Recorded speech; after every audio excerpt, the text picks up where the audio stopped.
Chronicles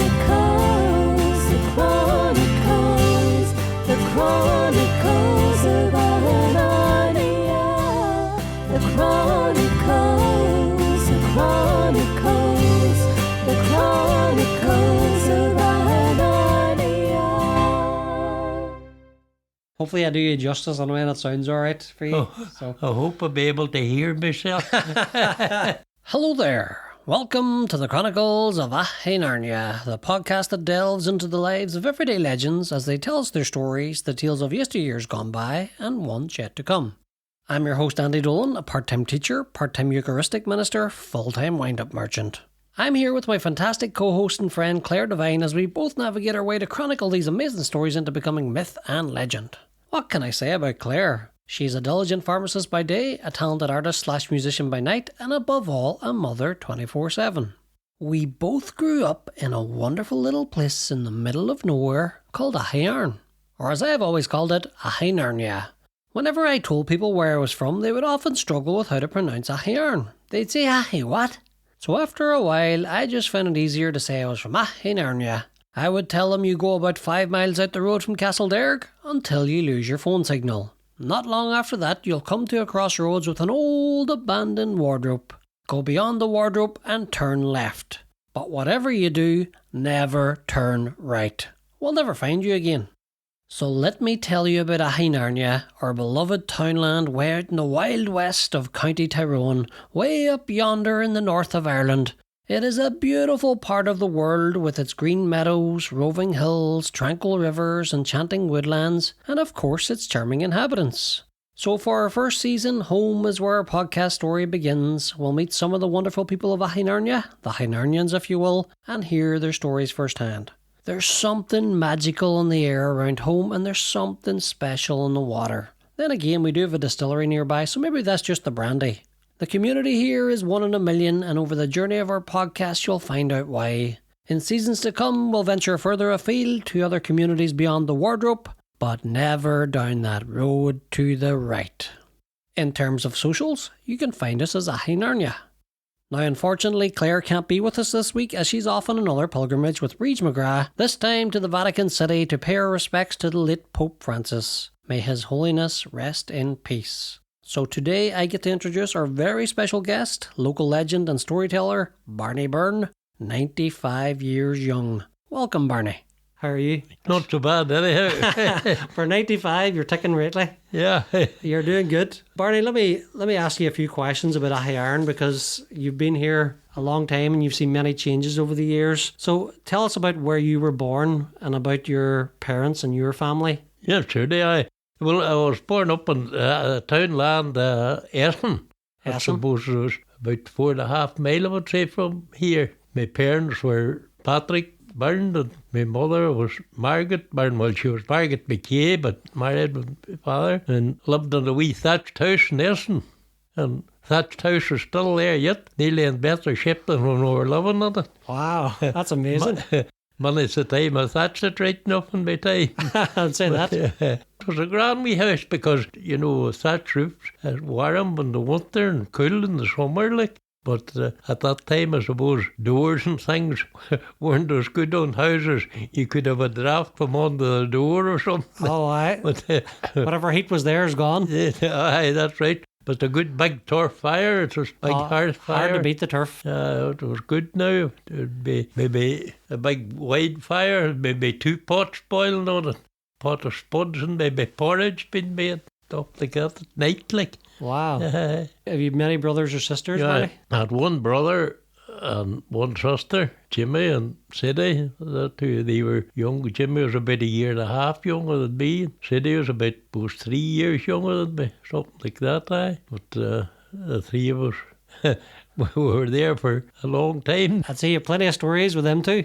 Oh, I went to school, I suppose, when I was about 6 years old, and went to school in Ballymungan. Ballymungan School? Not at Ballymungan, but it was Croy School, the old school was there the time I went to it. Right. And funny enough, from our house, you could have saw the roof of the Croy School, but it was about 1.25 miles away, across fields and a river, So the road took you a bit longer.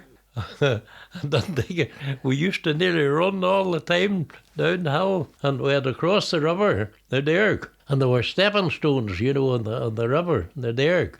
And if there were what they called the fresh in the water, if there were rain the night before or something, there were 4 or 5 wee steps at the far side. They were smaller and the water was going over them. And like for children, That's dangerous, yeah. Old Charlie, it was a Charlie Byrne, it was Charlie Robert, you might hear tell him, but Charlie Byrne, and he used to put a ladder across these steps, and we went across it on our hands and knees, Unbelievable. That been only about 4 or 5 steps, Then we went up and we had to go up the hill a wee bit to the school. There were an old man lived up on the brave face, and he was Mackie, he was. And he had a son going to school. They used to be out. They'd be calling, "Come on, Barney, Danny's waiting on you." I remember that. I would remember that well, like. I would say so, because that's an adventure going to school. Oh, that sounds like something out of an Indiana Jones movie, just the way you're crossing a river. Aye, but then about the river, if there were a lot of rain the night before, we'll say there were a lot of rain the night before, about 1/4 mile up the river, farther up, the river was far wider. There were more stepping stones and down below Aghyaran. Right. And we used to go up the river side, and go up to that and get across there. Now, and would usually got across. But if there were a very big flood, we used to have to go about 1/4 mile further on up to the bridge, up to below Paddy Joe McGrath. Yeah. That's the road up to Minavargas. There were a bridge across there, and we used to cross that bridge. Then we had to walk down the road then, that so far then to the school. That would have meant like you would have had to probably leave earlier just to get to school in those days. Surely, but do you know this way? You'd be running a lot of the time at that time. And mostly, well, not in the winter time, but a lot of the time in the bare feet. The bare feet. And after the school holidays, when the school would open again, in September and all there, I don't know how long we used to go in the bare feet for a long time. That was just what you had to do back then. Yeah, that's right. Aye, what you do. And Lord, well, the bare feet was grand, but there were an odd stone bruise right enough to be sure. And an odd black toe.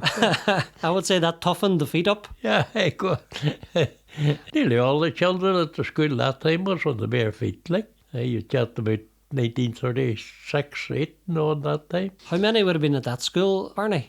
What do we see? How many would have been at Croy School at that time? Well, I would say there wouldn't have been wild big, and well, there could have been between 50 and 60 maybe. Still pretty big. We're all the sort of neighbouring houses, children at it. And then in 1938, they built the school down in Ballymungan. Right. The school, we had went that too, like, and that was further for us. How much further was that? About nearly a mile further down the road, where we crossed, we had to walk down, and that was a lot longer, like, took you a lot longer to go to school. Then we changed and went to Tullycar School then. Aye, that would have been a bit neater. Aye, but handier for you. Oh, handier, surely, aye. Aye, it was handier. And by all accounts, we were talking to Sadie McSorley a while back there, and she absolutely loved Tullycar School. That's right. Oh, she loved Tullycar, yeah. She would have taught on it. And she taught in it too, yeah. Yeah, the schools that time were very ordinary. There were so many schools back then. Oh, there's between Cashel and Lact and that's right. Corgery. But then they were nearly all primary schools. There weren't many high schools or anything like that time. Probably not. There weren't many going to them, but if there were. I suppose like back, you probably would be straight into work after maybe you finished primary school. Oh, surely. After that, I left school when I was 14 or barely, maybe about 14. But saying that, I would have been kept at home days long before that, I mean, being kept at home to go to the bog. Oh, cut and turf. Aye. That's a hard day's work. No word about the school. You kept you at home just if you were needed. If you were needed, aye. Aye. When you go back to your thatch house in the winters and you needed the turf fire. Yeah, you need that. That's right. Aye, it was important to go to the bog back then. Yeah. Oh Lord, aye, it was important. But Lord, the seasons were better that time. aye. Oh, surely. Definitely better Better. summers back then. Even from my memory of my summers, they're a lot Aye. better than what we get now. I'm sure you'd remember them a lot better. But I remember, like, in my summers, I would have prayed for rain because I didn't want to go to the bog. I knew how tough it was. For the young people, the bog was tiresome, you know. Oh, aye. Especially when they were young, like, not school-leaving age, like. Well, I mean, it was my father, I suppose, some neighbour man. You mightn't have got it too hard, but you done your part anyway. Would you have been in the hole, Barney? Oh, I found Taken out? Oh, surely, Oh, aye. Like, Aye. that was one of the hardest parts, I would say. Maybe if it was a deep bank, you wouldn't have been asked to fill the deep one, you know. Aye, They but might have lost you in there. What Yeah, age? aye. What age would you have been then, Barney, when you first started going? about 13. About 13. But aye. before I left school, like, I mind me kept at home, you know, to go to the bog. Yeah. Oh, if there was a good day, that's who you'd be, the bog. Oh, God, good day, sure. They always, do you know this? Nearly every day was good that time at the bog time. Yeah, True. whatever was about it. I always found the tea you got tasted the best at the bog. Something about a hard day's work. Something about it, right enough. Yeah. Just made it taste all the better. You were glad of the break. Good. Oh, Lord, aye. They had a lot round, like where I lived, the bog was fairly near them, but they were able to come down to their dinner time. You Yeah. know, then the tea would have been taken up to them right enough. But then farther away, the people used to light a fire in the bog and all that. Oh, you Right. saw it too, maybe. No, I never seen a fire being lit. No, Oh, definitely did you not. not? No, they used to light a fire and boil the kettle and all. Hard to get the fire going if it was a one a day. It might keep the midges away, though. Oh, It could definitely keep the midges away. Oh, the midges used to be plentiful enough on the bog, especially when you were working at them, spreading and footing and stuff Right, and like you that. you kept blowing out of your mouth just to try and blow them away out of your face. That's right. Oh, Lord, that's right. Swiping what they left, do right, is and you've got centre. to- Where did you cut turf at? Oh, just in our own land. Just in your own land, aye. You went up about 20 minutes till it walk. That wasn't too bad. Like, you were used to the walking. Yeah, that's right. Aye. So what happened to you then after you left primary school? What did you end up doing then? Did you work the farm or? Oh, aye, surely. Oh, plenty of work. My father was brave and bad with pains, like, and the sciatica he had. And, well, he worked away, but wouldn't have been able to do things as well as he could have done, you know, and that would have been, I was always helping. You had the young strength and the good back. You could help. Oh, I never worried about work. There was always something. I used to go to neighbours too, so they called on you there, you know, to work. Weren't much talk about money that time.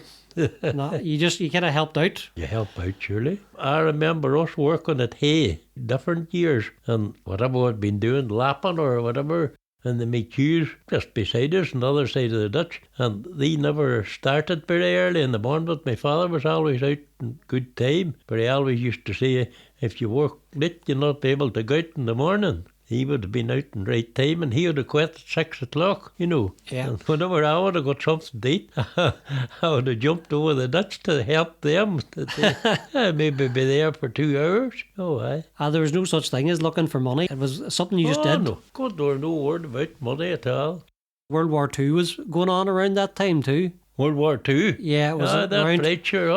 That was, the 45 was it? Yeah. Aye, So what do you remember about that? What impact did that have on Well- life here? Or?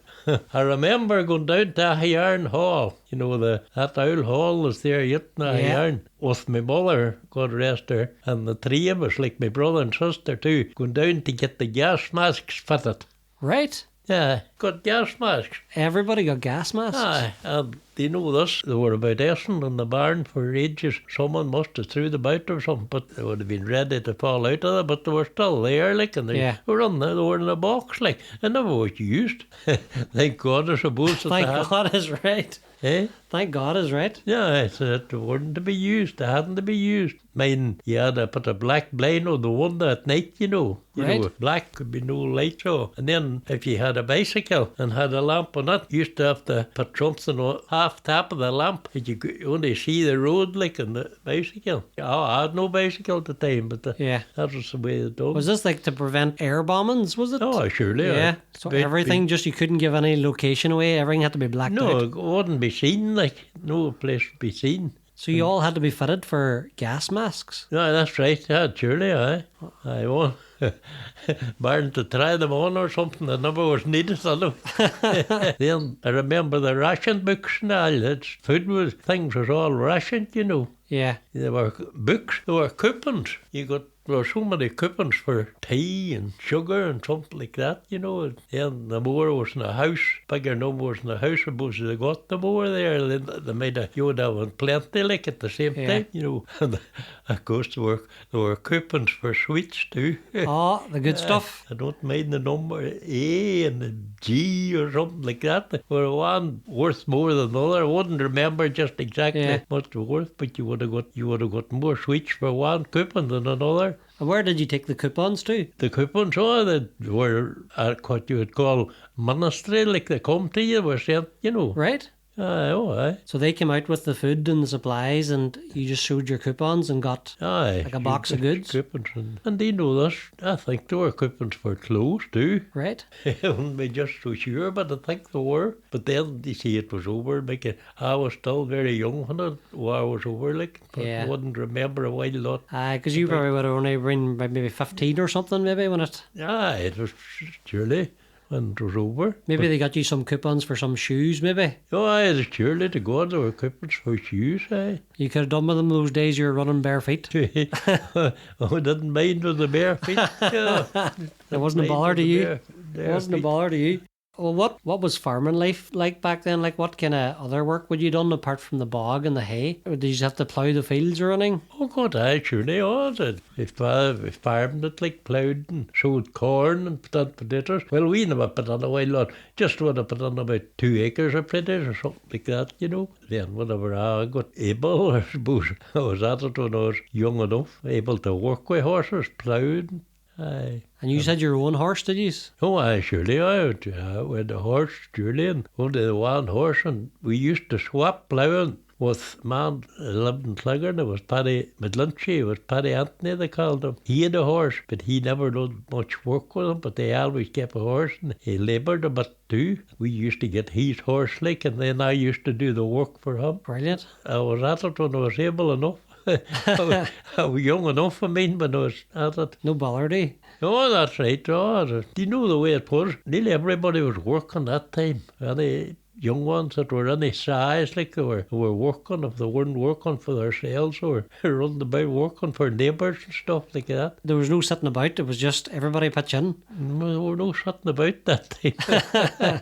Oh, that's not. Different generation, just. Aye. And then at that time too, up on the mountainy place, like you'd call it the mountainy place up in Essan, like, and different places for buyers, it'd be self-sufficient, you know. You'd very little to buy. Yeah. Buying the tea and sugar. I remember when a loaf of bread was nearly a novelty, you know. Well, you had to buy the flour, like, but it was all baked bread, like. Yeah, scones. Scone, surely. Scone and a pot oven, they called them, a big oven. They made a big scone on it. Did you keep the corn for yourselves? The corn? Yeah. Well, I'll tell you about that too. The corn, it would have been threshed, and I remember my father, he threshed it in the barn with a flail. Right. Not before the threshers, like, I was young at the time. Well, we would have riddled it, put it in bags, a bag or two, and took it down to the mill. Sometimes it would have been crushed for kettle, but sometimes there were oaten meal made out of it. Right. Like, you had oaten bread too, but that was strong feeding, you know. There's plenty in the corn now.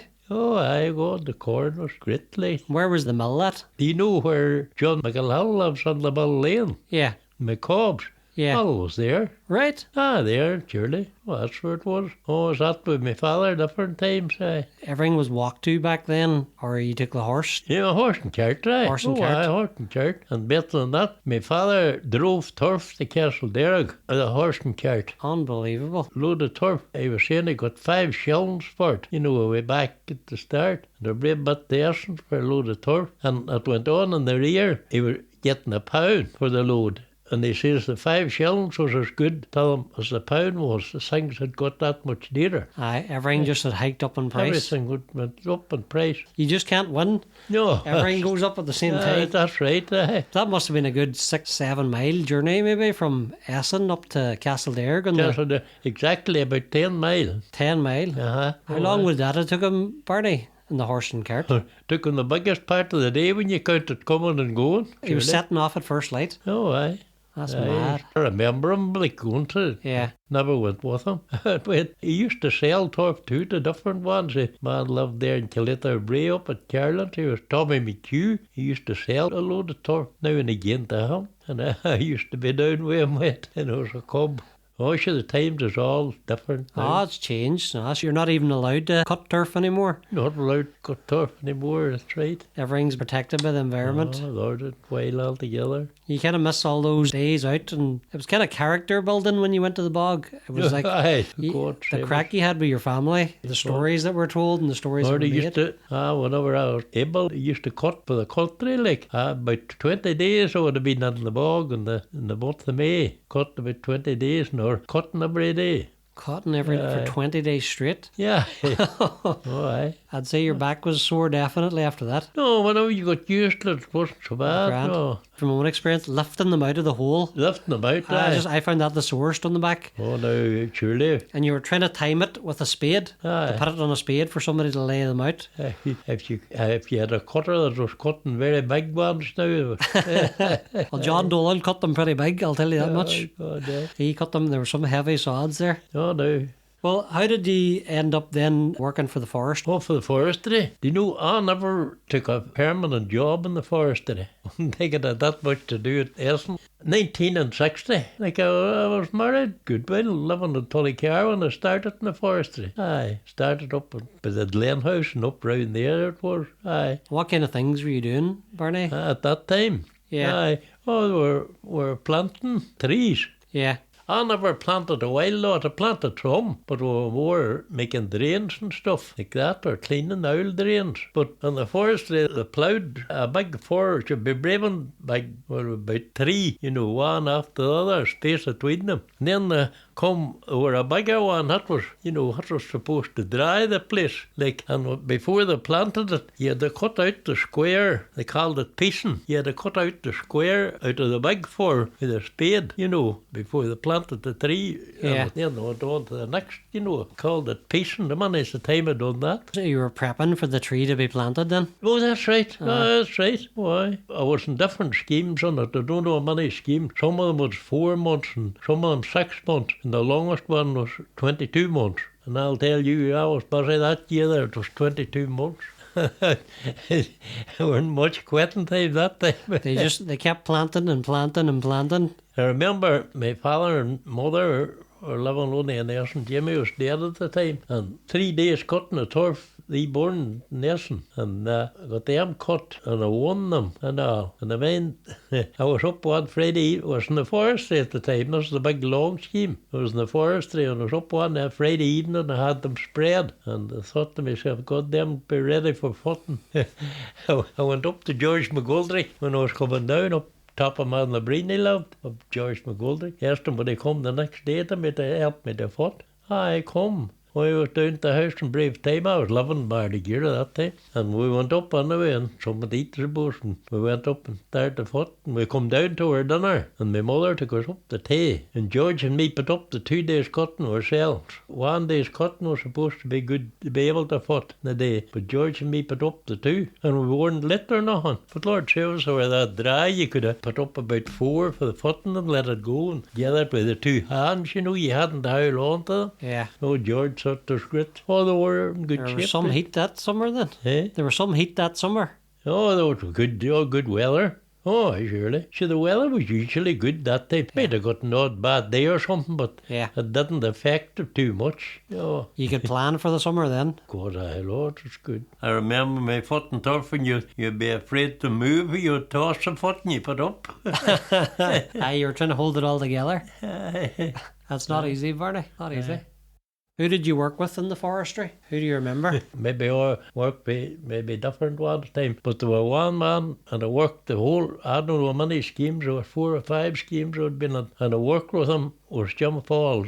God rest him, at Ballymongan, he's dead Jim now. Falls, yeah. Maybe you knew him, Jim Falls. Me and him worked together all the time, and whenever there were a scheme, when we started, whatever we were doing, making drains or anything, Jim Mackin, he was the forester. he was in charge, like Jim was down there at the time yet. And Jim was the foreman. If Jim had anything to do, he'd come and he took us two with him to do it. And we were a lot of the time at working at stuff, at fences and things for him, you know. Fences that had been broken down and put up new fences. And we were the biggest part of the winter down round his own house there at Castlederg. Right. That house was built there and there were only a wee bit around the front of it, and it was good gravelled and all that, and the same at the back, but there were nothing else done, no fence or nothing. And we fenced it all round and made the big garden at the back and made a stone pad down through the middle of it and sewed both sides of it and all that. Oh, we done a lot of work. Well, the biggest part of my winter about it. And I was saying the temperature was better there than it was up in Crony. It's warmer. I would say that. Oh, Lord, that was great. You must have got on really well then to spend so much time together. Oh, God, John Falls, he was nearly the same kind of a type as myself. Like, he was writing particularly, you know. Oh, he was good worker, surely. Hard worker, and he could tell a story. Eh? He could tell a story, I would say. Oh, he could tell a story too. Let the bell through or not. Never let the truth get in the way of a good story.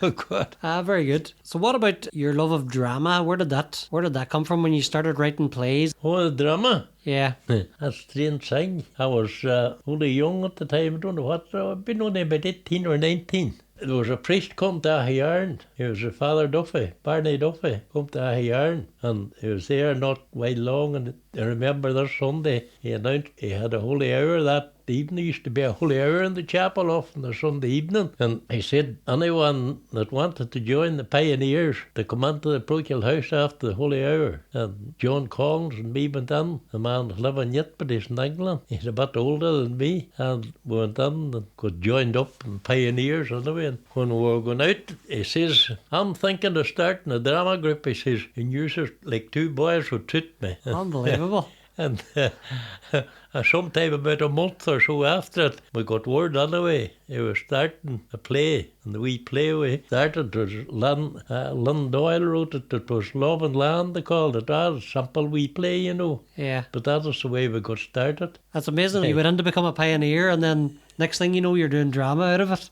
Aye, but Father Duffy, Father Barney Duffy, he was in Aghyaran just about 3 years, and he'd done 6 plays. 6 plays in 3 years? 2 in the year. 2 in a year. Aye, but there was nothing else much that time. He used to do one. It started in October, and they'd have it ready for maybe the start of January or something like that. And they'd done it in the hall in Aghyaran maybe 3 nights or something. Then they started and travelled round the country with it. Right. Then, and started to learn another one. And that one was ready for Easter and done the same, put it on when the nights in Aghyaran after Easter, and then went on, and a month or so to the nights started to get, short like it, and we would have stopped it. But then started up then again in October when he started to learn one again, started this one, went around the country with it. We were going all the time, but there were nothing else. He must have had some energy and enthusiasm. Well, he was a great man to plays, he was a great producer. Did he bring plays in, or was there did previous priests bring in plays? Was this something he started? There would have been plays done about Aghyaran, but they'd been back a sort of kind of before my time. Like, I think, 19 and... The time the chapel was fixed up, 1928 I think it was, there was some crowd that was supposed to do a couple of plays that time. There had been one about Manlabreen and round there would have been on it. And but Adaver, wasn't that at all. They used to do an odd play about Minria, and they would have been in Aghyaran at times way back, but I wouldn't have been at the most. I was young. Did he only stay in Aghyaran for 3 years because maybe his plays became successful, and then did he move on to another parish? No, he went into the parish. He went down to Lake Patrick. Lake Patrick after that? Aye. And he brought the plays with him? You'll be asking me, I suppose, about meeting the wife. Is this how you met the wife then, at the plays? That's where I met the wife. Lake Patrick? Ballymagorry.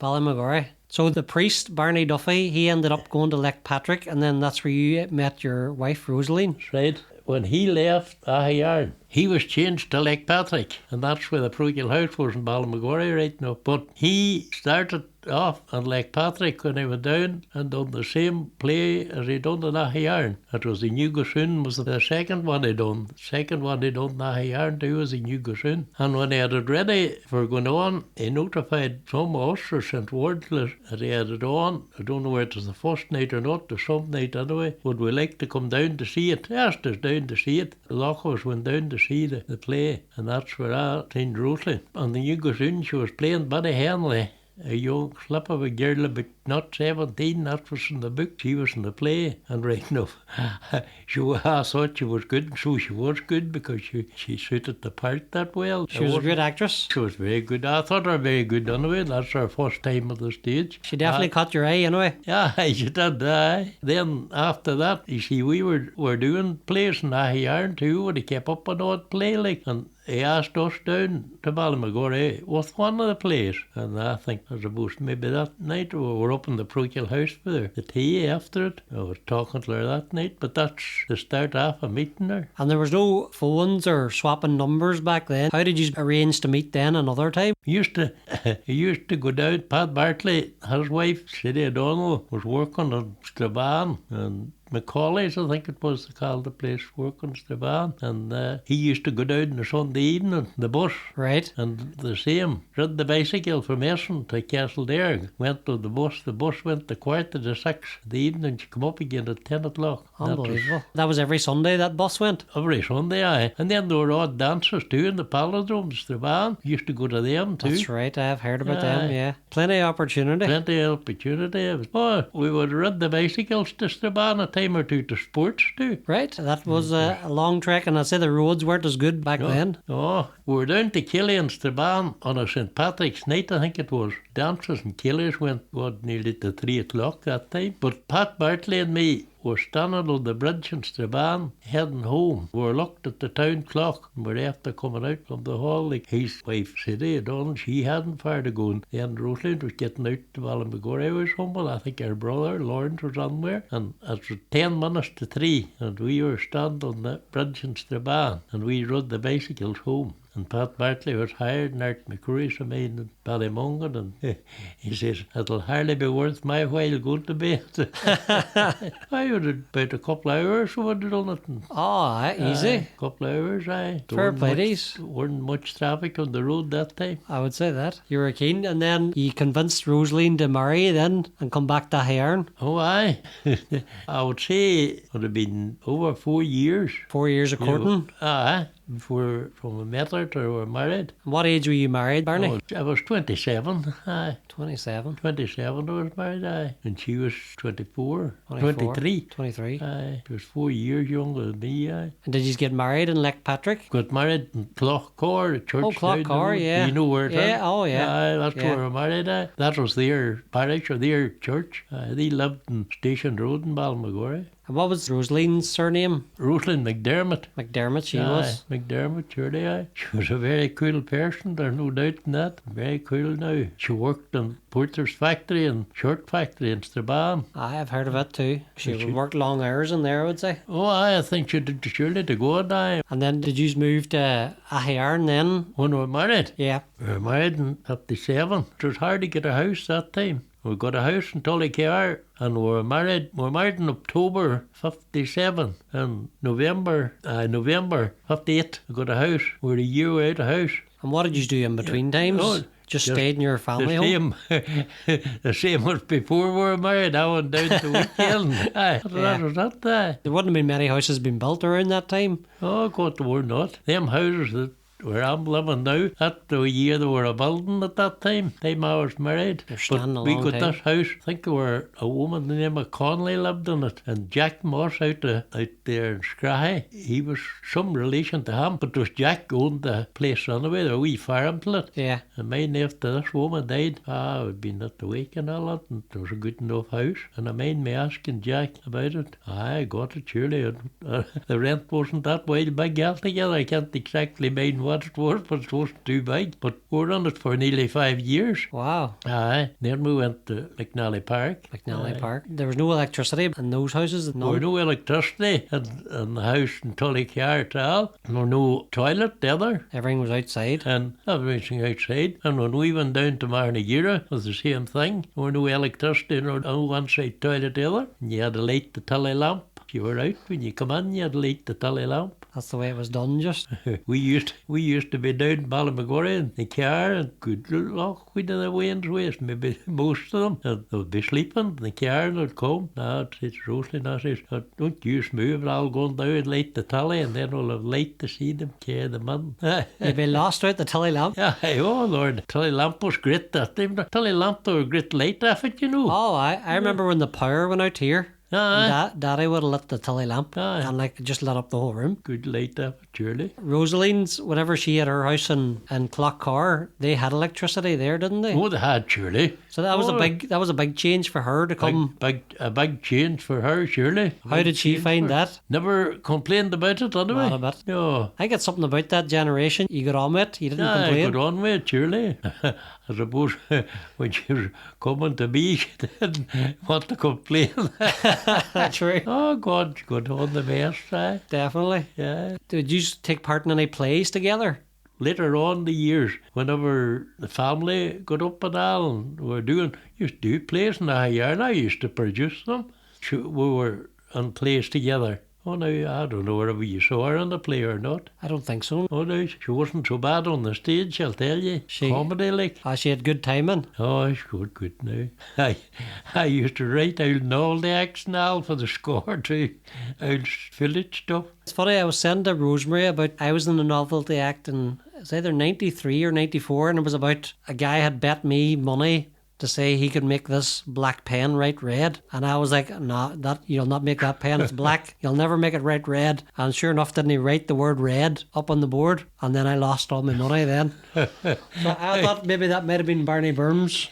No, you didn't get that. I didn't get the money. No. I was out the money. Were you in drama? Just the novelty act and the Scór. Act, aye, surely. Aye. We got to the Ulster finals that year. Aye. As far as I remember. Yeah, oh God, we done a right few plays a bit of Aghyaran, like after Father Duffy. The afterwards was on then again, when my family was up, like Rosalind was on a few plays in Aghyaran. And you got your kids roped in then? Aye, there were some of them with novelty acts too. I used to produce them, you know, the plays too. I was able to put them on, anyway, whatever they were like.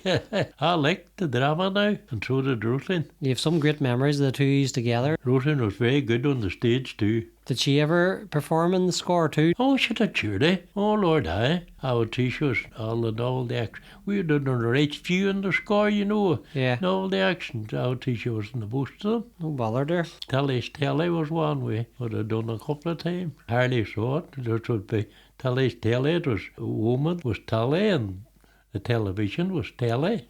You know, right. Telly's Telly like that. Oh, no, it was simple enough. But Telly, she was sick, and the old man was away for the doctor for her, you see. Right. You know, then, by God, then the young boy come running down out of the room and said that old Telly was broke. He was watching the match, couldn't see it. It broke down. He went away outside, and the old man, you see, he was away looking about the doctor. And while the young boy come running on, and he says, Mammy, I see the television man away into Murphy's next door. And she says, go and run out and tell him about Telly's Telly, like to come on to see it. So that was all right then. He did. Television man come on, you see, to see it. And the old man knew nothing at all about it. Like, he was away, he wasn't back.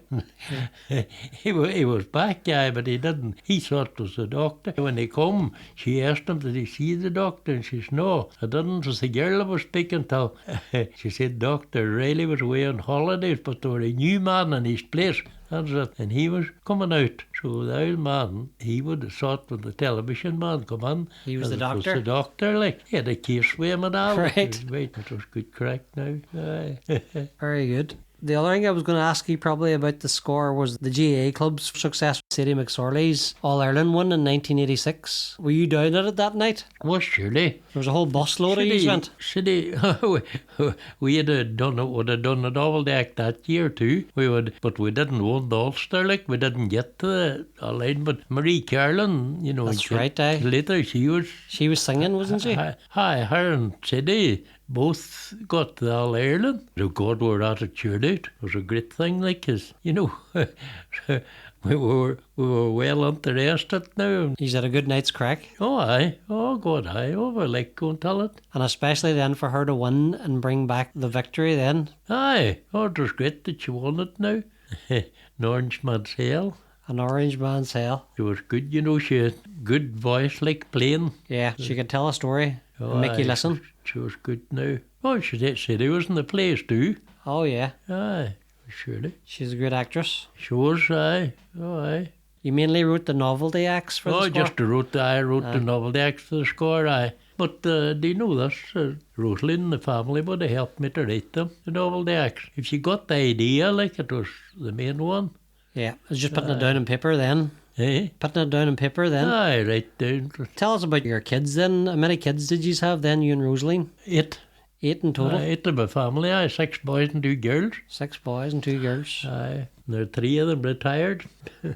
I would love to be retired. You're teaching. I'm teaching in Strabane. I've done 21 years now. Aye. But I feel like I'm talking about a prison sentence whenever I say I've done 21 years. Aye, good.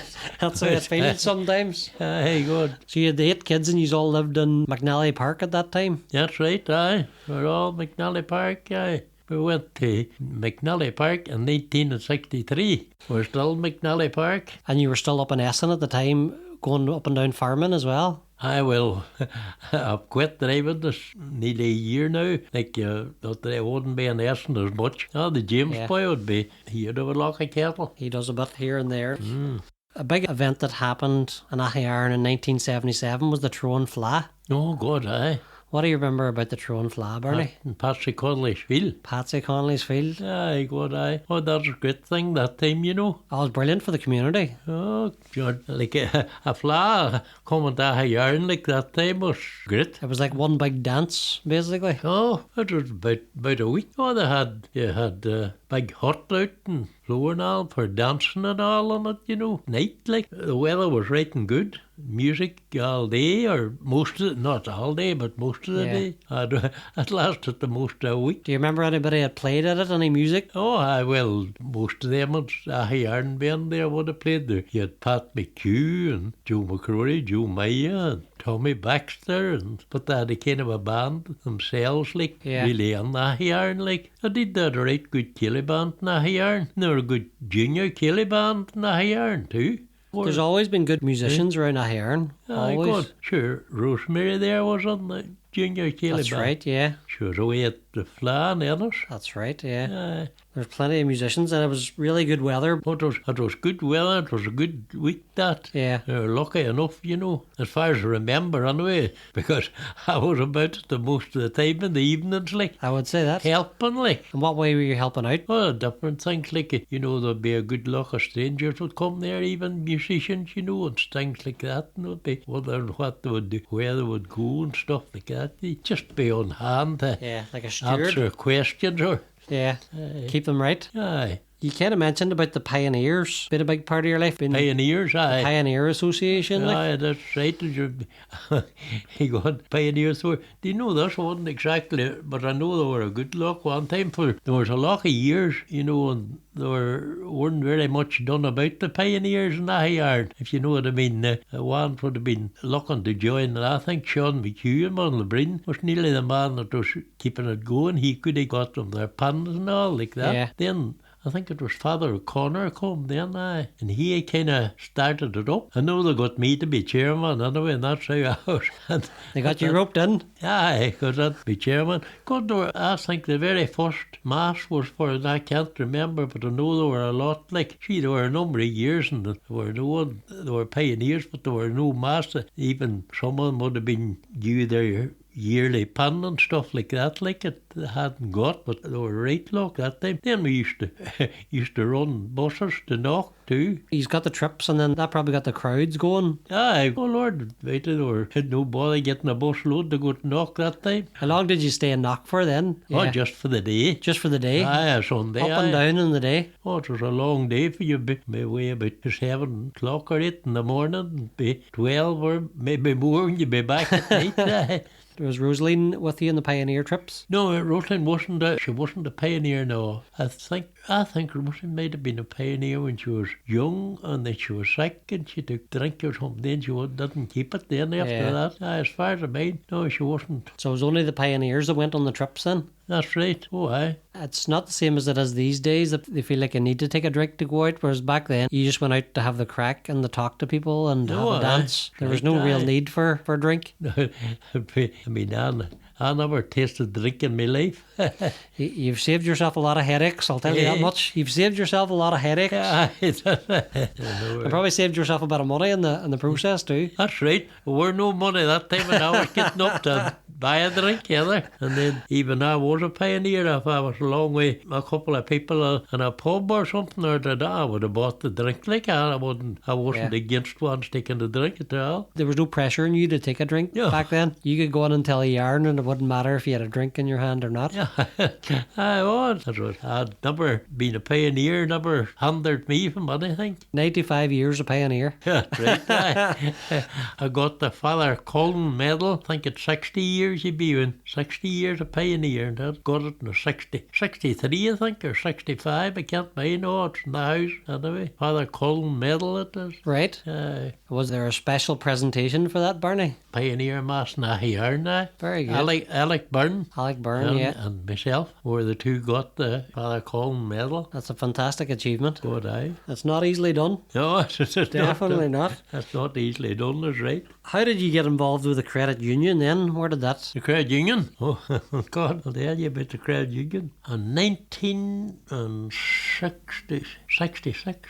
Aye, 1966. They were trying to start a credit union in Castlederg. Okay. I think must have been about June or sometime. But at that time, it was a league in Dublin that you were affiliated to. And the advice for anyone starting a credit union, when you were starting up, you would want to have at least 20 people in the study group. Okay. You know. Well, they mustn't have been able to get the 20 in Castlederg. But they had a meeting in Aghyaran Hall, Nile Hall. And I mean, it was a Sunday evening. Anyone that was interested in credit union, they could have meeting or so on. God, there were a wide big crowd at it. At that meeting, Johnny Owens, Ballymungan, Sidney McCrory, Kathleen Carlin, and myself were appointed to join the study group in Castlederg. Right. So we did. We had met, I think, nearly met every week in the start. But Jim McKeown was a schoolmaster in that high school out the Drumcon Road there at the time, the one at the Drumcon Road there. He used to let us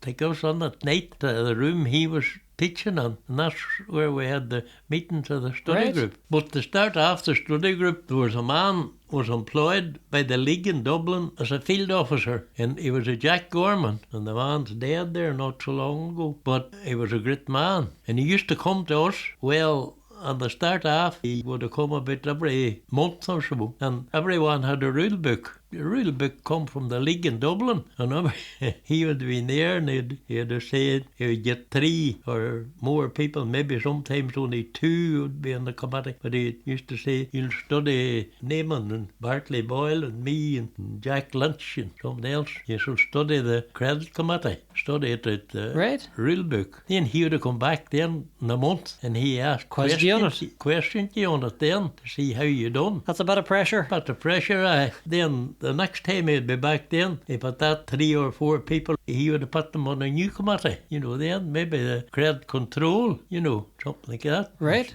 Study that. And we were in the study group for about 7 or 8 months. We started in July 66 and got going in 77, in April 77. It'll soon be going 50 years. Unbelievable. But Jim Mackin and myself were the only 2 surviving members was on it, and the both of us retired there last year. Last year. Last year there, and we didn't retire, but they made Jim Mackin was supervisor, and I was a director, and they made Jim Mackin an honorary supervisor, and I was made an honorary director, and they can still contact us if they want any information. That's the way they left. That's phenomenal service. Eh? That's a phenomenal service you put in there for 50, almost 50 years. I was with them 47 years on the board. 47 on the board. 47 years. Unreal. There's a lot of work in that, even for those 47 years. You know, whenever the credit union got going, you had to meet every month. 9 on the board and 3 supervisors. That was the way it was. There were 20 in the study group in Derg, and of course there were different ones, and they didn't want to be, like we had Dr. Brown, and you had Sammy Crawford, and a bankman that was on it, and I can't mind. They didn't, the board they were in the study group, they didn't want to be involved in the credit union, like, I mean, a bankman running the business didn't want to be in. True. But that Conflict. was 9 was the smallest board you could have, and then the 3 supervisors. And you continued to meet then you met every month, was it? I was on the credit committee, like for nearly the biggest part of the time I was on it. But if you were on the credit committee, you're on the credit control. We used to meet every fortnight, and you had to do a report for the monthly meeting, and you done your report at that meeting. Okay. You know, that's the way we done for a while till we got on to it, and then we were able to just do it once a month and done the report at home. Even during COVID, that didn't stop you meeting? You had your Zoom calls? Well, meetings wasn't as good now. Zoom, we done a couple of meetings by Zoom, you know. I wasn't able to do it, but Patrick was up and he set it up for me. No bother, did he? I know. Oh, managed anyway.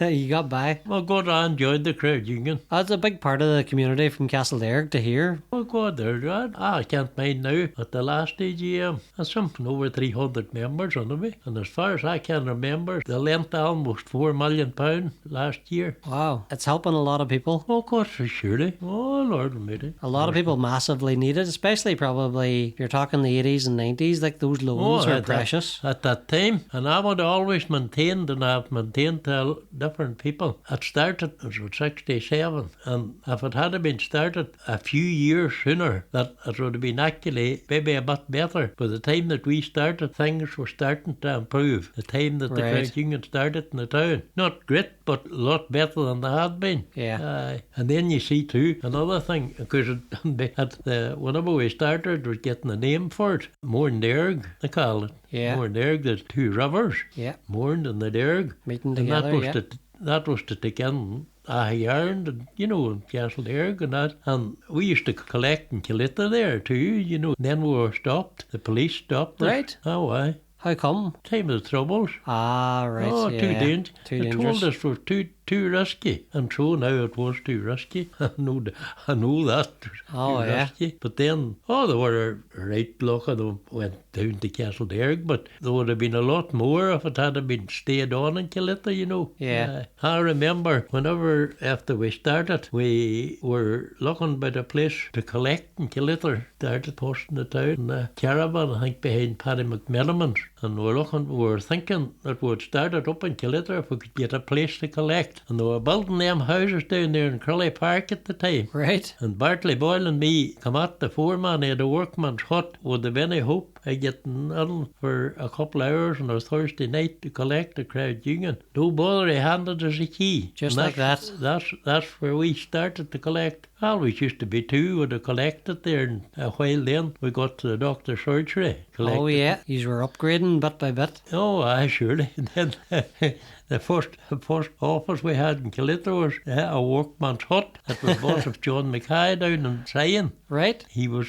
giving up the shop at the time. And the hut's still down there in Derg, get behind Pat Laughlin's just. Right. A long hut. I think they used to do hairdressing and all on it after we left it. Then we bought Kirsten's house then. After Right. that. Oh yeah. Just on the corner there. Old Kirsten's. Aye. Yeah. Oh, they have a good office down there now. But it took a lot of hard work from people like yourself to make that happen. There a bit of work if you didn't put the work into it, it wouldn't. I wouldn't happen. Yeah. Then you see the thing in the board, and I don't know whether you know that, maybe you do know it, but the board, the people on the board, like the 9 on the board, none of them gets paid. They're all voluntary. That's voluntary. The board's voluntary. It's the staff that you employ to do. The board make all the rules that'll fit the area and stuff like that, Yeah. and fit the people. Because the board, big commitment from people like yourself not to be paid, but you were never looking to get paid. You were No, it's all you're voluntary. doing it for the good of the community. That's right. Oh, what do you know this? Helping people like that, and it wants to start it to go right. God, there used to be a while, lot of people used to come to me to ask me questions about it. Oh, aye. Very, very rewarding and satisfying experience. I remember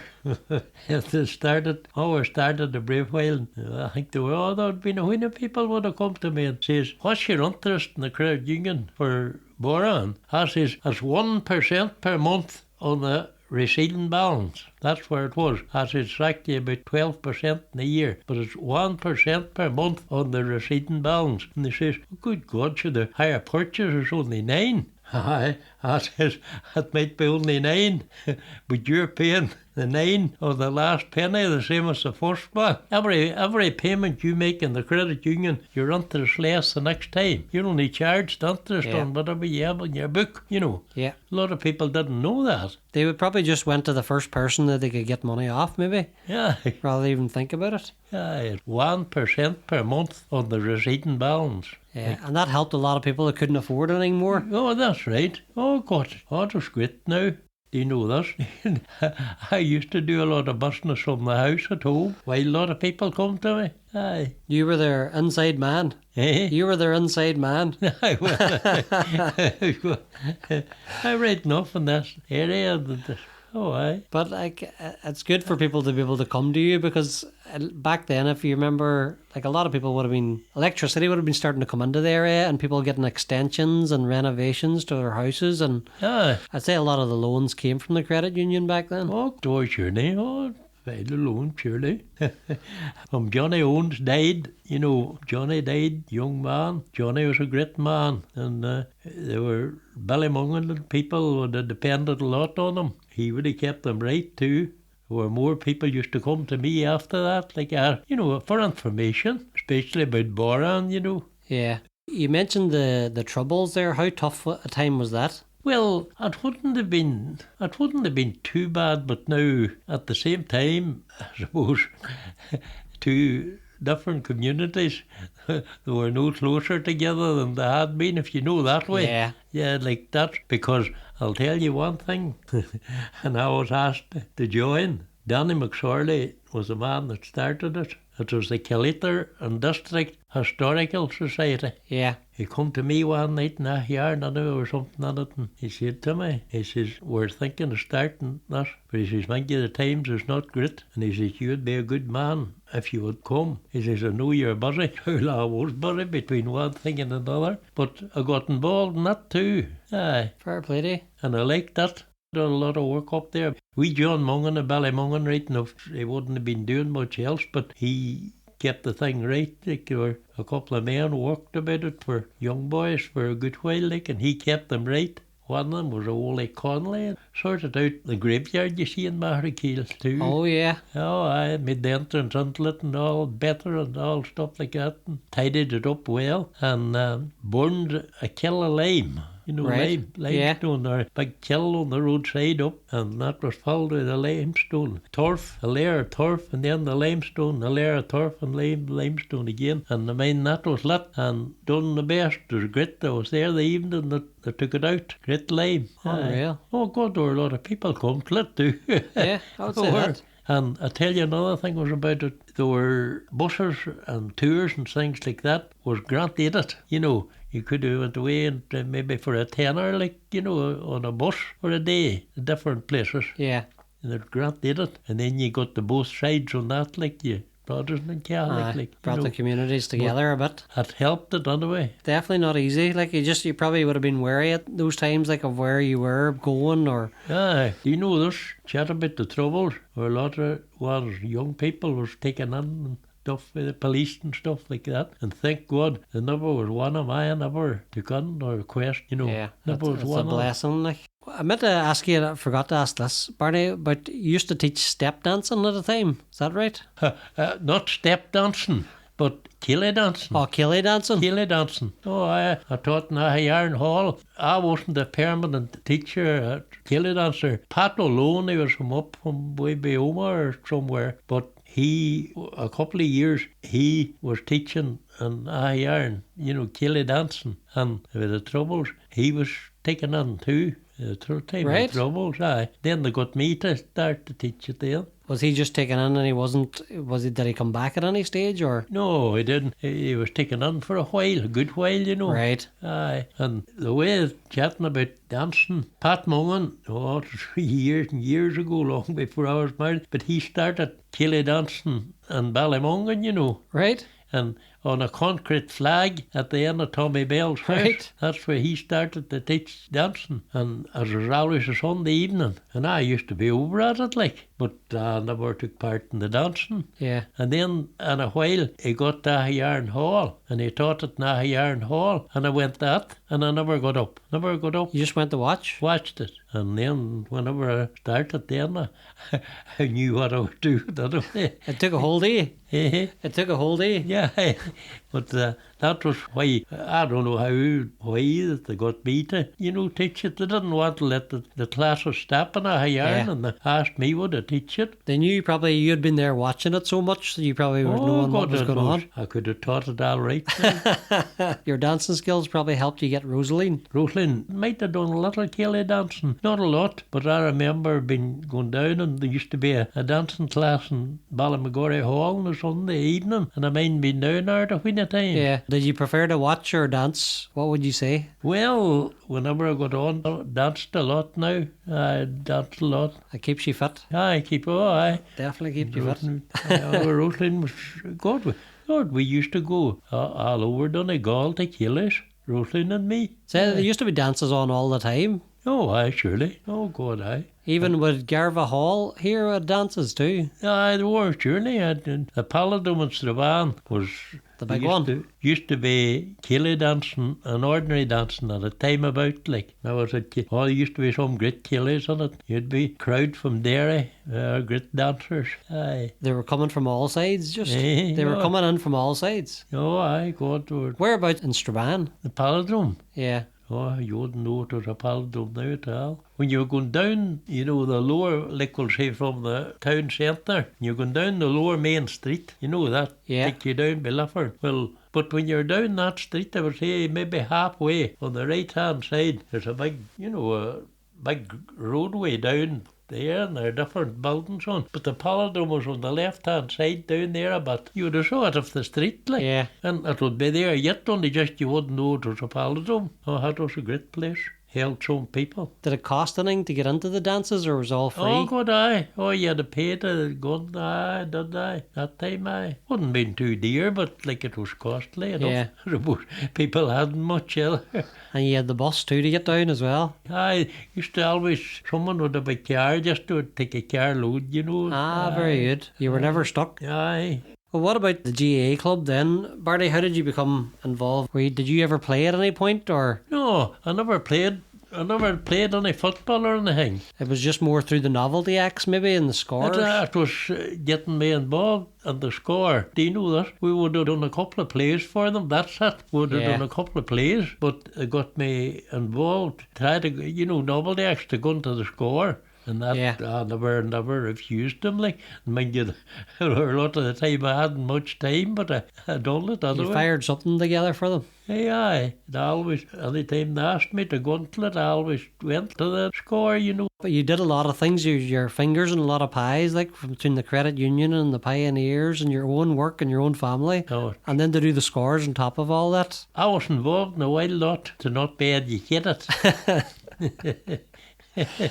So I was. You were streetwise. Eh? You were streetwise. Aye, well, I don't know.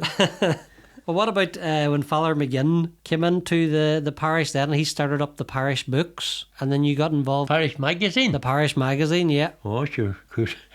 You couldn't say no again. Anything was going, I must. God, do you know this? I was involved in the parish magazine as long as it was going before the Cobras and all. You see, it stopped a lot of years, but it wasn't That's right, involved in yeah. it from it started to that. It was 1986, wasn't it? I think so. Aye, And Father McGinn, he kind of started it all up. that's right. I done the, what did you call it? Rosemary does it now. Parish events, like. Parish events, yeah. Parish events. I always done that. Like everything that happened through the year. Through the year. Aye, through the year. And there were no phones or nothing that time. You just had to keep a wee note of what everything that I was took going a on. wee note, something that I would think would be worth a note. Right enough, I was not saying that I was complimented on at different times about how much I done, like, you know. Did you carry a little notebook around with you throughout the year and just jot things down as you went along? No, anything. I had a good memory that way. If anything like that would have, I'd remembered the Stuck next out. day. I never kept, you chatting about memory, I never kept a diary, and I got a diary of the Credit Union every year. I never kept a diary.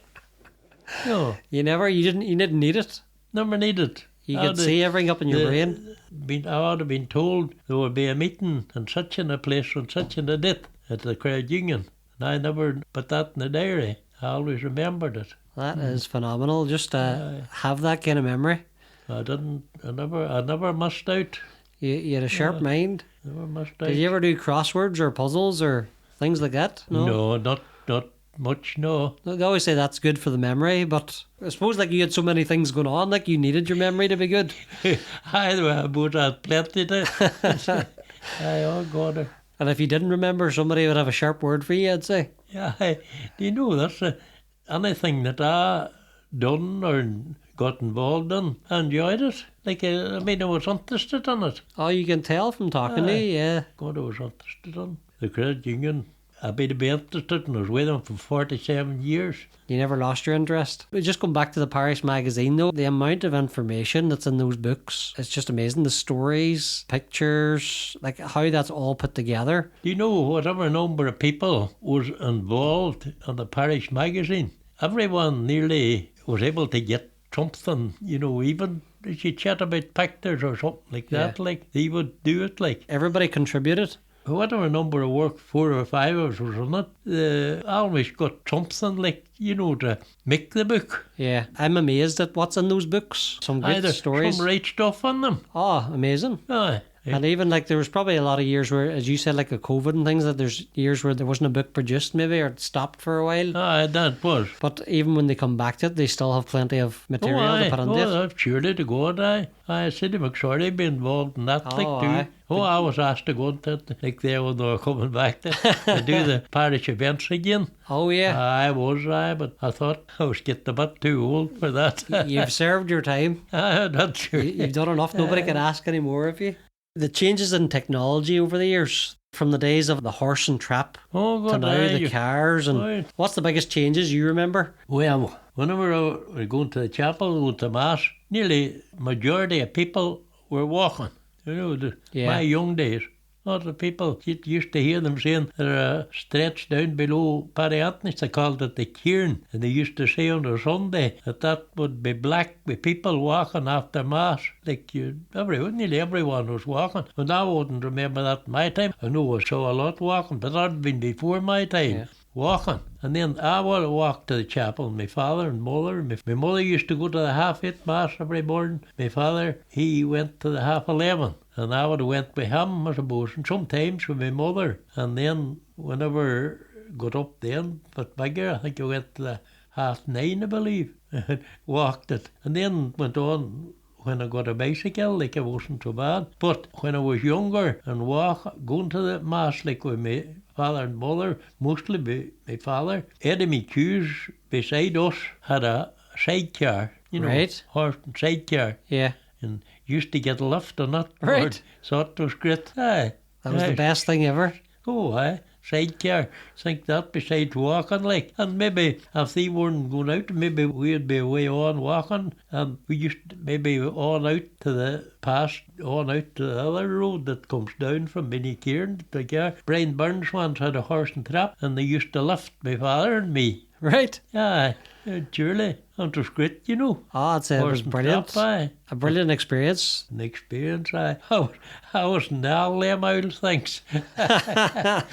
You've seen the changes over the years then. But now it was great. Yeah, it took the weight off the legs anyway, whenever you got a lift. Oh, I would say you probably had to set out a good time before you even got to Mass. Like the journey would have took you a long time to walk there. Oh, God, what it used to be. I remember when I started to go to Mass myself to 9:30, I would have been no other one going. God, I would have took the hour, you know. Oh, and now I wouldn't have been slow, but like I would have been in good time. But I can't mind who, they were lifting a lorry used to lift the creamery cans that time. And in case I can't remember the man's name was on it. Lord, if he used to give me a lift. I did, boy. I'll be very early then. Aye. I would say that. Oh, aye. God, aye. It's amazing to have those memories though of whereas now you'll see motorbikes and cars. Big change, aye. Oh, aye. And you know, as people much better. Probably not. I would say they're probably better off for the walking and the lifts and meeting people Yeah. and the People, horse. at that time, in my young days, people, I think, were contenter and they really had nothing. Yeah. And like, what's done away with now, as I see it, there's good nobody. Well, I think it. I mean, I'm an old man. I might be odd, but an old man. As neighbourship. Neighbours. No, not the same neighbours now. You could at that my time, you could have walked into a neighbour's house, like, at any time at all, at night. Like, Yeah. no knocking or anything at all. Or some old man said one time in Minnie Kieran, he said, oh, once the yellow lock went on the door, he says, that finished the raking. Aye, you had a knock to get in. And people just kind of closed themselves off then. Aye, that's right. You see, at that time, there were a lot of houses for Chameleon, like, you know, what a good few people would go to. Yeah. Aye. I think of it Ballymung there were two anyway. There was Wally McGrath's and Johnny Mackay's. And both houses were seen to have been full with people raking at night. Well, you had musicians in there too. You had people singing songs and Why, they're singing songs, surely, and of course telling yarns too. telling yarns. But you're right, it doesn't happen as much anymore. Oh, Lord, not at all. So I know Daddy used to go over to, there was Pat McFadden's used to be over there. Aye, Used to be a good Keeley house is that right? back in the day. Oh, aye, there was plenty Aye. of stories told there. Oh, surely. Oh, God, there used to be houses, surely it'd be Keeley houses. Do you think like technology and modern society has ruined all that? People may be smarter, better educated, but the times are still not as good. You know, people that time, they had next to nothing and they were still content. Yeah. And everybody was the same. You know, there were been very few people who would have been richer than others, like especially about mountainy parts, like they were nearly all the same. Sure, at that time too, they used to, on a mountainy part around where I was, there were 4 houses in Essan. And if you rung out of tea or sugar, you know, if it was done, you went tell them and you got a lot. Then whenever you got thing, you give it back to them, you see. And most of them was the same. We used to keep a couple of fattened pigs. You know, we used to keep a couple of fattened pigs. And when they were killed, there used to be a wide lot of liver and the pig, you know. Right. Good bit of liver and too much for one house to use it in time. You used to divide it in a couple of the neighbours. And when they killed the same, you got that, you see. There'll be none of that given now, I doubt. No, everybody keeps for themselves and hoard. Oh, aye, surely, aye. The neighbourliness has It's gone. disappeared a bit. Aye. Yeah. Oh, aye, surely. It's the best word you said there was content. People, you were content back then, whereas now people feel like they want to have more. They see what other people have and they want to have more. Aye, at that time everybody was the same too. That left them contenter. Yeah. You know, suppose when it went on in years, it would have been an odd one, would have been better than others. Well, that's, you always have a bit of that in society. Aye. What about the phones and technology itself? Do you think that's had like a damaging influence on? Well, I suppose everything like that's very handy and stuff. Like, you know, now there's so much sickness and all. Oh, aye. If there weren't quicker way, it would be worse, you know. Oh, aye, definitely. Aye. Everything has to be quicker and faster, and it has. Aye, that's right. People are not as healthy now. Oh, aye. How did you find COVID at the time? COVID. Aye. Well, thank God I never had it. And how did you find isolation at that time? Like, everybody was kind of cut off from one another. Oh, I from the isolation. I wouldn't have liked that so good. Was it tough on you? Well, just thought it was hard that it come to that, like that. Yeah. It was a big change from what. Everything just stopped. Aye, everything just stopped, surely. Aye, big change. Even like in mass, there's still like the shaking of the hands doesn't happen anymore now, ever since No. COVID. That's right. And like shaking of the hands was probably one of the parts that everybody looked forward to in mass. Oh, that's done away with now. Yeah. Mass, aye. It's strange times. It's changed times, is right. But you got through it rightly anyway. You got through COVID. Aye, managed anyway. Well, that's another thing I meant to ask you was about you've been involved in the church and the chapel a lot, like you would do readings and right, just again somebody came along and asked you, would you? There's those the priests like. I mean, Father Gilmore, they wasn't there long here at the time, but he had out a wee leaflet and there were 6 things on it, and you had them round, and if you wanted to, get involved, like to leave your name in the parochial house, Yeah, the sacristy. with a secretary, yeah. Aye, but I was on way, another about something else, and I was chatting, tell him, God, I was involved in good little things. At the same time, I was reading masses and counting and doorman, right? And I was saying to him, I says, Father, I would like to get off some 1 or 2 of them things. I says, young people be better than me at it. I says, and he says, what would I be putting off a man with experience for? Aye, that's what he said. Father Gilmore had a good way about him he had a good way about convincing people. Oh, aye. And I says to him, that wee docket you have sent out there, I says, you have 6 things on it. He says, that's right. Well, I says, I'm on 5 of them. And I suppose if I had been able to sing, you would have been in the choir too. I fairly laughed at that. I would say that, Barney. Oh, God, I could have gone on well with Father Gilmore. Oh, he's a great man. Oh, He fitted into the community so well. Whenever he surely to God. Oh, took him no time. Oh, no, took him no time. But I remember, and I said this to Father Gilmore, he went out visiting all the houses. Aye. And he went in, he didn't make himself a stranger. He went in, and he talked to people, and he got to know them. And he used to come down to our house and he used to go to the back door just and walk on. Aye. That's the old style raking for you. Aye. God. No bother to him. Great man. Like, one of the memories I would have of you reading, and a lot of people would have in Aghyaran, is the Easter Vigil. Whenever you always said Jesus the Nazarene, that always used to- stood out. Oh, do you know this? Different years read the Passion. Yeah. And they're like Yeah. three, 2. There'd be 2 readers for by the priest. A number of years. And there was 1 year, Father McGinn, I think, was sick. I think it was Father Logue was there. Father Logue. And Sidney McSorley used to read, you see. And I don't say they was away or whether she was sick or not, but she wasn't able to read anyway. And God, Father Logue landed down with me. Father McGinn, I think, was sick. He wasn't well. And he landed down with me to see what I read the Passion. Well, I had done it. And I says, aye, well, old, surely. And I says, I knew Sidney McSorley was, I think she might have been away. I says, who else be reading it? He says, I think your daughter, Rosemary. Right? Aye. And Rosemary and me read the Passion that year. Wow. Aye. Well, Rosemary had a good voice, like, she was a good reader, but she got tired of it too. I would say that. Aye. And it takes it's a big commitment, and even to get up and speak in front of all those people, like, week in, Aye. week out, it's not easy. I'll tell you one about me reading. I was reading. I was nearly one of the first readers, was one of them anyway. And there were a mission in Aghyaran. Yeah, and I I was remember asked to read at the mission mass. So I was all right. I went up to read, but I went to the book. God, I knew the reading, but I couldn't see it in the book at all. And turned a couple of pages and seen nothing. Father McGinn come over to me and he started to look. And he says, oh, sure, that's not the right book, he says. And he had to go away to the wee altar and got another one. Someone says to me, Lord, that'll be plenty to put you off reading. I says, no, it wouldn't annoy me a bit. Neither it would, like. You just kept the audience waiting. I just... I said to Father Gilmore, I says, I never was an educated reader, you know. He used to say to me about reading. He says, no, but you have great presence. You just took it naturally. Yeah, I don't know. You had a gift for the gab, Bernie. Yeah, I could. Well, what would you say has been your happiest memories? It's what sticks out in your memory. It's something you would think back of. I'll tell you, from I met Rosalie and rearing the family and all, I've always been content, if you know what I mean. Yeah. You didn't want for any more? No, I was always content and happy enough. Like, Yeah.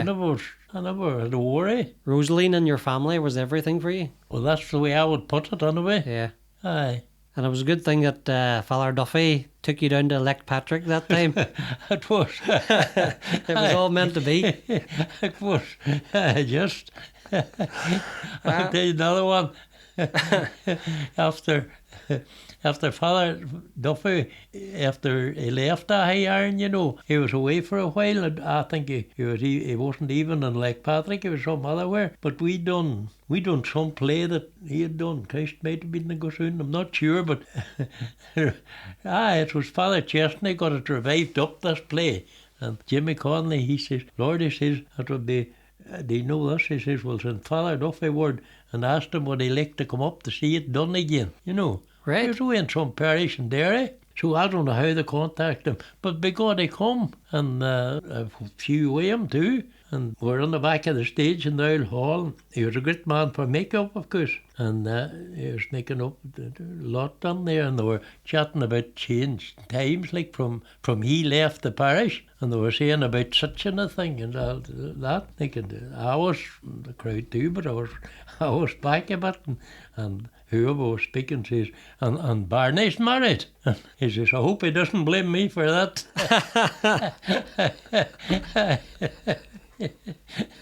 Read that. He had a good sense of humour. He had a good sense of humour. Yeah, He was probably travelling the country with his axe and his plays. oh God, of course, yes. Aye. That's probably Travelled. where he was all those years after he left. He travelled, surely. He's a great man for going to halls, into the country. Well, I suppose for a parish, he was getting a bit of money out of it. Oh, aye. Oh, he would surely. Oh, he was a great man. He was doing great work for the community by the sounds of it. God, I don't know, surely. What would you say would have been the greatest challenges you've faced over the life, Barney? Your 95 years. It was a challenge, getting married. Getting married. I was going with Rosaline for been over 4 years before we were married, close to 5. And I was wondering what I would do. No house or nothing. Or if I got married, where were we going to go, Yeah. So I thought that was a fair challenge. But I faced it anyway Oh, aye, and you got through it. and come out well enough. Aye. But for over a year, we had no house, like. But this thought was, in my mind, like getting married and no house. No, could see no house or nothing. Did you find yourself like you were losing sleep over it? Oh, well, maybe, maybe. I wouldn't remember that now. It wouldn't be too bad, but aye. And it must have been such a relief for you then when you finally got the house then. It was surely. Oh, Lord, of course it was. And got the house, it wasn't too long till we were in it, anyway, Yeah. And then the kids came along then before Aye, you knew it. that's right. We went in November. We went up to the house in Tullycar, 59. And Patrick was born in January 60. You were in there in 59 and he was born in 60. Aye. Rosalie was expecting, like, Yeah. Aye. And that was the start of it then. Aye. Yeah, we were married a brave while before. I had no house at all. I was just going down the same as I was when I was courting. Back and forward. Aye. Well, I would, right enough, I would have stayed down an odd night, the ending to come up in the morning, when we were married, but not before it. Or none of that time. I would say like for a good year you were on the search for a house anyway. Thank God I was in search for a house, all right. And everything turned out all right in the end. Oh, God, it turned out well, surely. Like houses were scarce back then, so... Oh, God, they were scarce. There weren't as many council houses locally either. Especially when you're going to wakes to find a house. That's right, aye. God, aye, that's true. I was at the wake at the house. There's some good of somebody passing on, anyway. Aye. Definitely. So, Barney, tell us about your ability for water divination, and for anyone who is unsure at this point of what water divination actually is. It's a kind of like a magical gift people have for finding underground water sources or springs or wells, and they usually use like a Y-shaped twig of wood, usually that of a hazel tree. Basically think of like a wand like a metal detector that finds water, basically, is what I'm trying to say here. So Barney, how did you get into water divination? How did you find out that you had this gift? Well, I'll tell you, I had some time ago too. I had an uncle. He was hired away up outside Oma, Right. seems. And the place that he was in, they must have got a man to come, water diviner, to try to get a well. So he come, and it was a rod like that you held it. And God, it worked for my uncle. Unbelievable. He was able to do it. So he was down there on holidays, and I mean, he made me try it. It worked for me. It was only one, but different ones tried it. Only worked for me. And only one of the family, my family, it works for Hugh. Right. It'll work for Hugh, aye. So it's kind of like passed on through generations. That's right. And what did you call your uncle? My uncle, he was Charlie. Charlie Byrne. Aye, Charlie Byrne, aye. Aye. And what did he work as? He was an ordinary labourer. It's an ordinary labourer. And you see, it was this man that come to the farm where he was to see could he get a well. And he made Charlie try it. Whenever he got the well, he made Charlie try it. And Charlie tried it, like, and it worked. Found the well. Aye. And then he came to Essan and he tried it with you. Oh, I used to be down, my uncle Charlie used to be down writing often. That was on the bicycle too, from Oma. From Oma to Essan. Outside Oma, Kiltamna, as the place was. Oh yeah, on the Tamla Road, yeah. Aye, and he used to come writing often. Aye. And where was the spring that you found in Essan? It was just a bit up from the house, up in the garden. Wow. Oh, aye. And the fork-shaped twig, is that the same one he would have used that you use? No, not. It's supposed to be hazel, you know. Aye, from a hazel tree. Aye, the hazel's supposed to be more accurate, like or more sensitive or something. I think that Charlie said that this man said that. Aye. The hazel was the one. But I tried it with the black Sally. Right. At work, but probably it mightn't be strong enough, if you know what I mean. Aye. Whenever you're holding the twig, do you just get a feeling? And it just points you in the... You're holding a twig, would have it out there in the car too. You're holding your two hands like that, like, you know, a fork. It's Yeah. a fork at stick.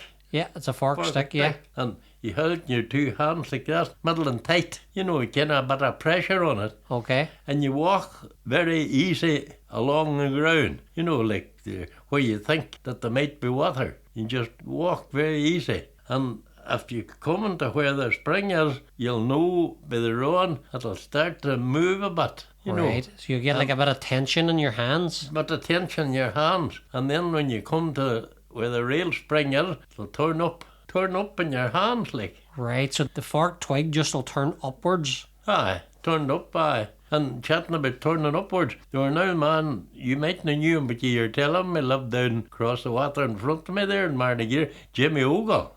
Oh yeah. Jimmy Ogle. And he was able to do water divining too. And the rod turned down with him. Wow. Turned down with him. I never saw him doing, but he was telling me that. I went the opposite way for him. Opposite way, aye. Is it a matter of case you start digging then? No, aye, that's surely aye. But I never would have any notion how deep water would be, you know, a well would be for people that have got wells from. They would ask me, would they be very deep? And I says, well, that's the thing I couldn't tell you. Neither I could, like. Yeah. You know, it just, but I just be back before the mains, back years ago, before the mains, like I got different springs. But they always turned out good enough.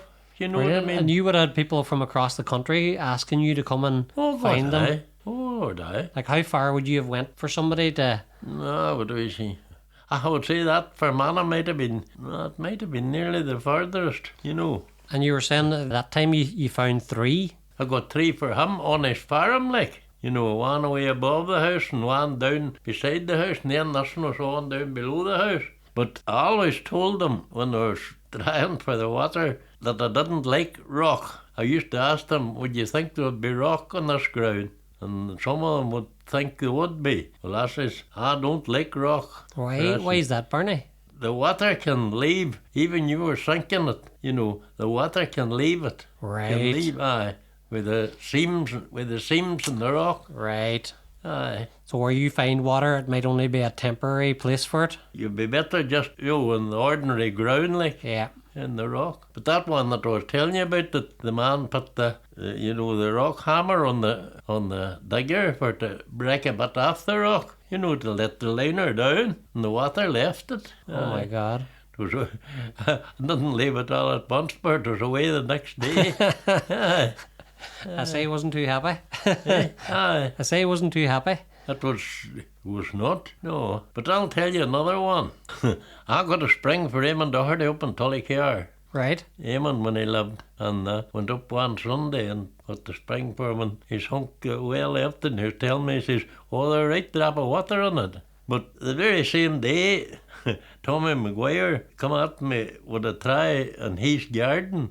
He says, I think there'll be water in it. So I went over to Shirley the garden and got over a spring, and surely I got spring. And sometime after, Tommy, he sunk his well and got the water went down in Eamon's. Right. It was the same spring. It was the same spring. Same spring. Aye, and she had come up and Tommy Maguire's, and then weren't enough coming to Eamon's. Aye, all my Eamon.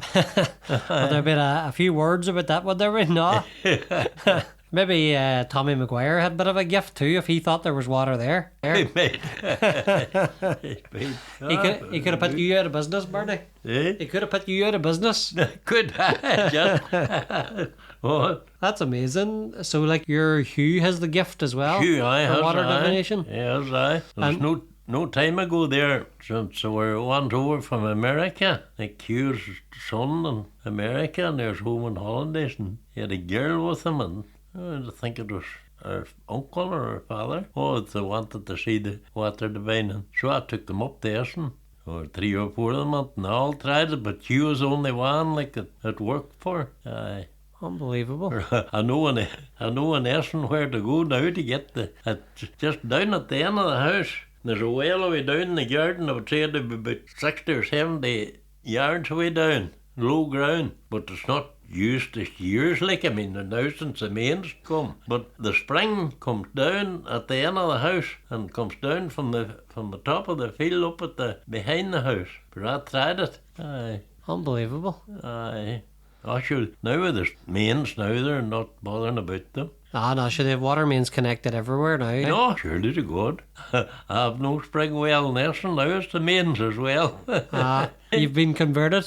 Aye. But still, that's an amazing gift. It's amazing, like, the kind of the magical sense to it, like the hazel piece of wood. The way you're even saying that you're able to sense where the water is, like, it's kind of like magic in a way. It must be something to do with it with electricity in your body or what, or It could be just you're naturally sensing. something. It must be And something like that. it's been channeled through the hazel wood. Aye, I don't know how it is. The hazel wand is the best conductor. It's a brilliant gift, Barney, and I'm glad the gift has been passed on anyway. Oh, that's right. It's not going to just stop with you. There's another generation of water diviners out there. I was around a brave bit in my time. Oh, I'd say that. I'd say you found plenty of wells around that area. Well, did I? And not a while lot, but suppose when the mains come. That puts you out of business. Well, the other thing I wanted to ask you, Barney, was about the railway. And like Ireland and the north of Ireland used to have a lot of extensive railway lines, and County Tyrone itself had a railway for 107 years, from 1858 to 1965. And it's a pity those things are kind of closed now. And there was a lot of things about the decline in usage, the rise of transport. You had the partition of Ireland, you had the world wars, you had the financial side of it. But trains were around in your early days. So what's your memories, Barney, of the trains in the north of Ireland? Oh, trains? Well, I suppose I wouldn't have had a lot of memories of trains. I knew, like, riding on them, but the one time that I remember well was, it was in 1958, 57, I was married, and we were still down in the wife's place in Ballymaguire. Like, used to go down the weekend. We had no house, but there were a few of them. Our brother and the wife too, our brother and another girl, she was Kathleen Gallagher, and her brother too, we decided to go to the All-Ireland final in Dublin. Wow, On the train. That's right. This was Dublin versus Derry, wasn't it? Dublin, Derry. I think it was Derry's first final. Their first final, yeah. I think that anyway. But we went till the wife's brother had driving a taxi for Claude Robertson, and he left his son in Strabane at the station in the morning, for the train. Yeah. And met us, I suppose, at night. But when we went to Dublin anyway, we could get no tickets. We had no tickets to go to the match. He's got the whole way there and there's nowhere. No tickets. But he didn't think about climbing over a wall. Didn't know, but there was a lot of people standing about and sitting about, and then the commentary, like we'd hear that all right, Right. But it was a very, very good day. But at the same time, we decided it was a good day out, like, and on the train too, as well as that. The few of us that went enjoyed the day, anyhow. Is it a good day? Even we got no tickets. Because I was reading up there, Dublin actually won that day. The score was 2-12 to 1-9. It was the 28th of September, 1958. That's right. There were 73,731 people there. Oh, man, dear. So it was a big crowd, 1958. At that time, You just didn't have enough room for a few more. Eh? You didn't have enough room for a few more. That's right.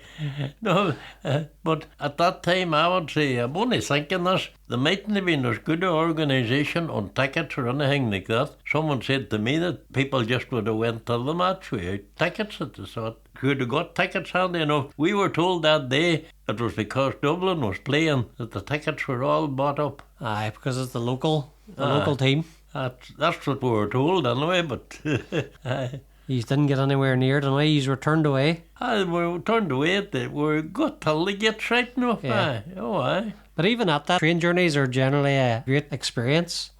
Train journey was a great experience that time. It was surely. It was a pity that they took the trains off, Aye, it's missed badly in the north. Oh, God, a good way of transport. And you're talking the steam engines back then. Aye, that's right, aye. And the smoke chugging out of them and the coal burning. Coal, that's right. Man nearly shoveling coal all the time. He had no break. And then the train, it was a tram used to come from Victoria Bridge up to Castle Derg.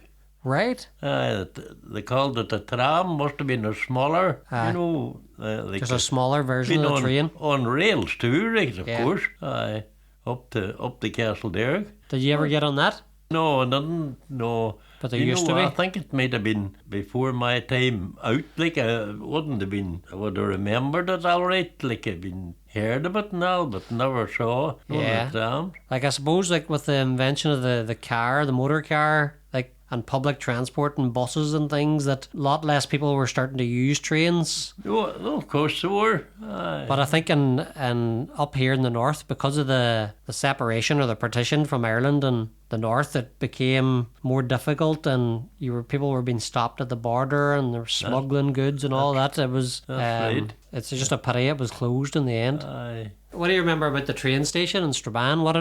Can you remember what it looked like, or? God, I wouldn't remember much about it, but it was what you would call good enough. You had no bother, like you getting on or anything like that. Or the wife's father worked at the train station in Strabane. He did surely in his early days. But it was like that when the train went off. He had to go off too. That's it. Like it just put a lot of people out of work then. Oh, it was surely, aye. What did he do at the train station? Do you remember? Had to be a sort of general work. He was a sort of a handyman. Aye. Do you remember how much he's paid for tickets or anything going to Dublin that time? God knows I wouldn't remember that. Do you know that fella went with us that time? He lived next door, or not next door, and a couple of doors away from the wife. He was Lawrence Gallagher. Right. Charles Moss told me that, and I never would have remembered about it. You'd put it out of your memory? Yeah, I just forgot. Just went to Dublin on the train. For Lawrence was one of them.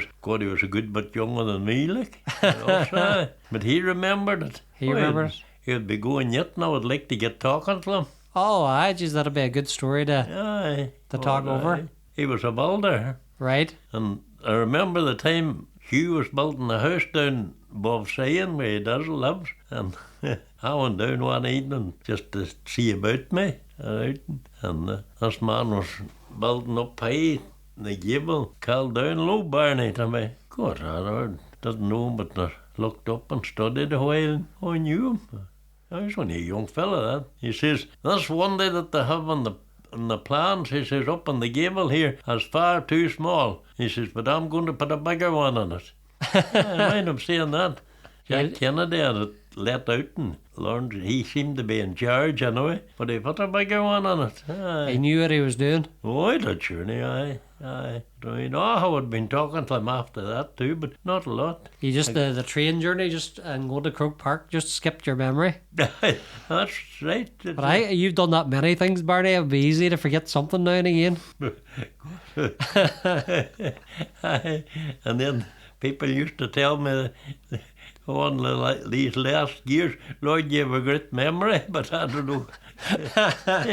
I think you're allowed to forget a few things here and there. Oh, I should be bound. Well, that's amazing. Like just going to that final, like, and getting the train that no longer exists. That's a couple of magical stories there. You've had the water divination with your wand and the train journey to Dublin. There wouldn't be too many like would have come through that, like, or No, there's not too many people who have got the trains. no, there would Not too many no. people around still, especially not even in this neck of the woods. Probably because you were living in Lake Patrick at the time. That's right. Down there, that was probably why it was easier for you. Oh God, of course it was. I suppose we Rosaline's father working at the train station too. He's had a way to the train station. Oh, that's right. Aye. I was at that time. I was. It was surely. He was a very particular wee man, anyway. Right. He was a very particular wee man. In what way? Oh, but things had to be done so well, like. If it's not a right angle, it's a wrong angle. I could. That kind of boy. Then he worked for farmers too, aye. And he worked for builders too. He worked for a man they called Robert Dura. I was handy, aye. He was a good worker. Exact, very exact. But the most of the older people, Andrew, were particular anyway. Anything they done, like, it was nearly done it well, like. Couldn't do anything by half, because if you're going to do something, you need to do it right, because you needed to make sure it lasted forever, because money was a thing that was precious back then. Sure, no money for nothing. People done more work without money than for it. Aye, that's it. Just helping their neighbours. That's it. Surely. That's it. So you couldn't afford to do something wrong. You had to do it right. You had to do it right. That's right, aye. You had to be particular in your ways. Aye. Oh, I used to be told up along the line that I was too particular. I don't know. And Time I worked in the forestry, he used to tell me, "You're far too particular." some people just let things slide. Some people just let things slide. No, you've got to have high standards and set high standards. Aye. Well, what would be the best advice you would tell your younger self? If you were able to meet young Barney now, what advice would you give him? God, it's going to be hard to say. You see, times has changed that much now. Whatever you were working at, or whatever you were doing, to have an interest in it, and not be worrying about it. I mean, you'll be content if you have an interest in the work that you're at. And that was always what a different one said it to be. Oh, you have an interest in what you're at, that's why you're so content. Aye. Yeah, well, that makes a lot of sense. Aye, that's nearly the only thing you could say. It mightn't be right. No, because a lot of people now they would go into like a job to get money rather than something that they enjoy. Oh, that's right. Oh, that's right. And they're not giving their full to it. No, that's true. Just the job is right. It wouldn't. Aye. So I think that's a pretty good one. Like whatever you're going to do in your life, make sure you're interested in it. That was always my topic, and Mother's one used to say to me, "Oh, you're far too particular." Like something like that. Yeah. Aye, but I was exact right enough, but I wouldn't boss anyone. You done so many things too, though, and you talk about it like you threw your hand into a lot of different ventures. I done a lot, and I was a thatcher too. And a thatcher. Aye. Did you learn that from your father? Oh, that surely, aye. I thatched a house away down at St. John's Point, way outside Donegal, at John's Point. Oh, near the lighthouse. Aye, I stayed down right enough. Yeah, good times thatching. Aye. Oh, to say, kind of a gift too, like, yeah, well, you had to learn it. Aye. You've always done that in the summer, or do thatching happen any time of the year? Well, God knows, you can't have been doing it in the summer. It would be the right time to do it, but in the mountainy part and about the farming place, there was so much to do. You never got at it on till nearly everything was read up. Aye, You it was know, the last thing of the maybe day. till end October or sometime. That was the thing, was about it. Oh, aye, the summer was that busy with the turf and the hay. Best, you know, thatching with rushes, if you cut them fresh and put them on green now, they wouldn't do that many years. Do a lot of years. But the longest that I got them to do was in 95. There, you know, 1995. And it was a while good back in. The weather didn't improve till the beginning of August, the year James was married. They went away, James was married in Spain, and Rosalind and me didn't go, but the whole family went. And I had no hay at all cut that year at that time, and it was the start of August. And that Saturday, I think they went away on the Saturday, and the forecast was well good for the weather, it was improving. And on Sunday it was the next day. And I phoned Eddie Lynch when he come to me to cut hay on Monday. He says, God, he says, I can't come. He says, I'm booked up. He says, what about the day, Sunday? Well, I says, suppose if it fits you, it'll fit me. So he come and well, I had about over 6 acres or something to cut. And he come and he cut it, and I had an old hay flash, and I turned it a wheen of times, right? And great weather. God, couldn't believe the weather that had been. I thought, great hay weather. Unbelievable. But that was all right. Whenever it was cut a wheen of days, I had it turned a lot of times with the hay flash, and I got him to shake it, and he shook it, and I rode it, and he come and baled it.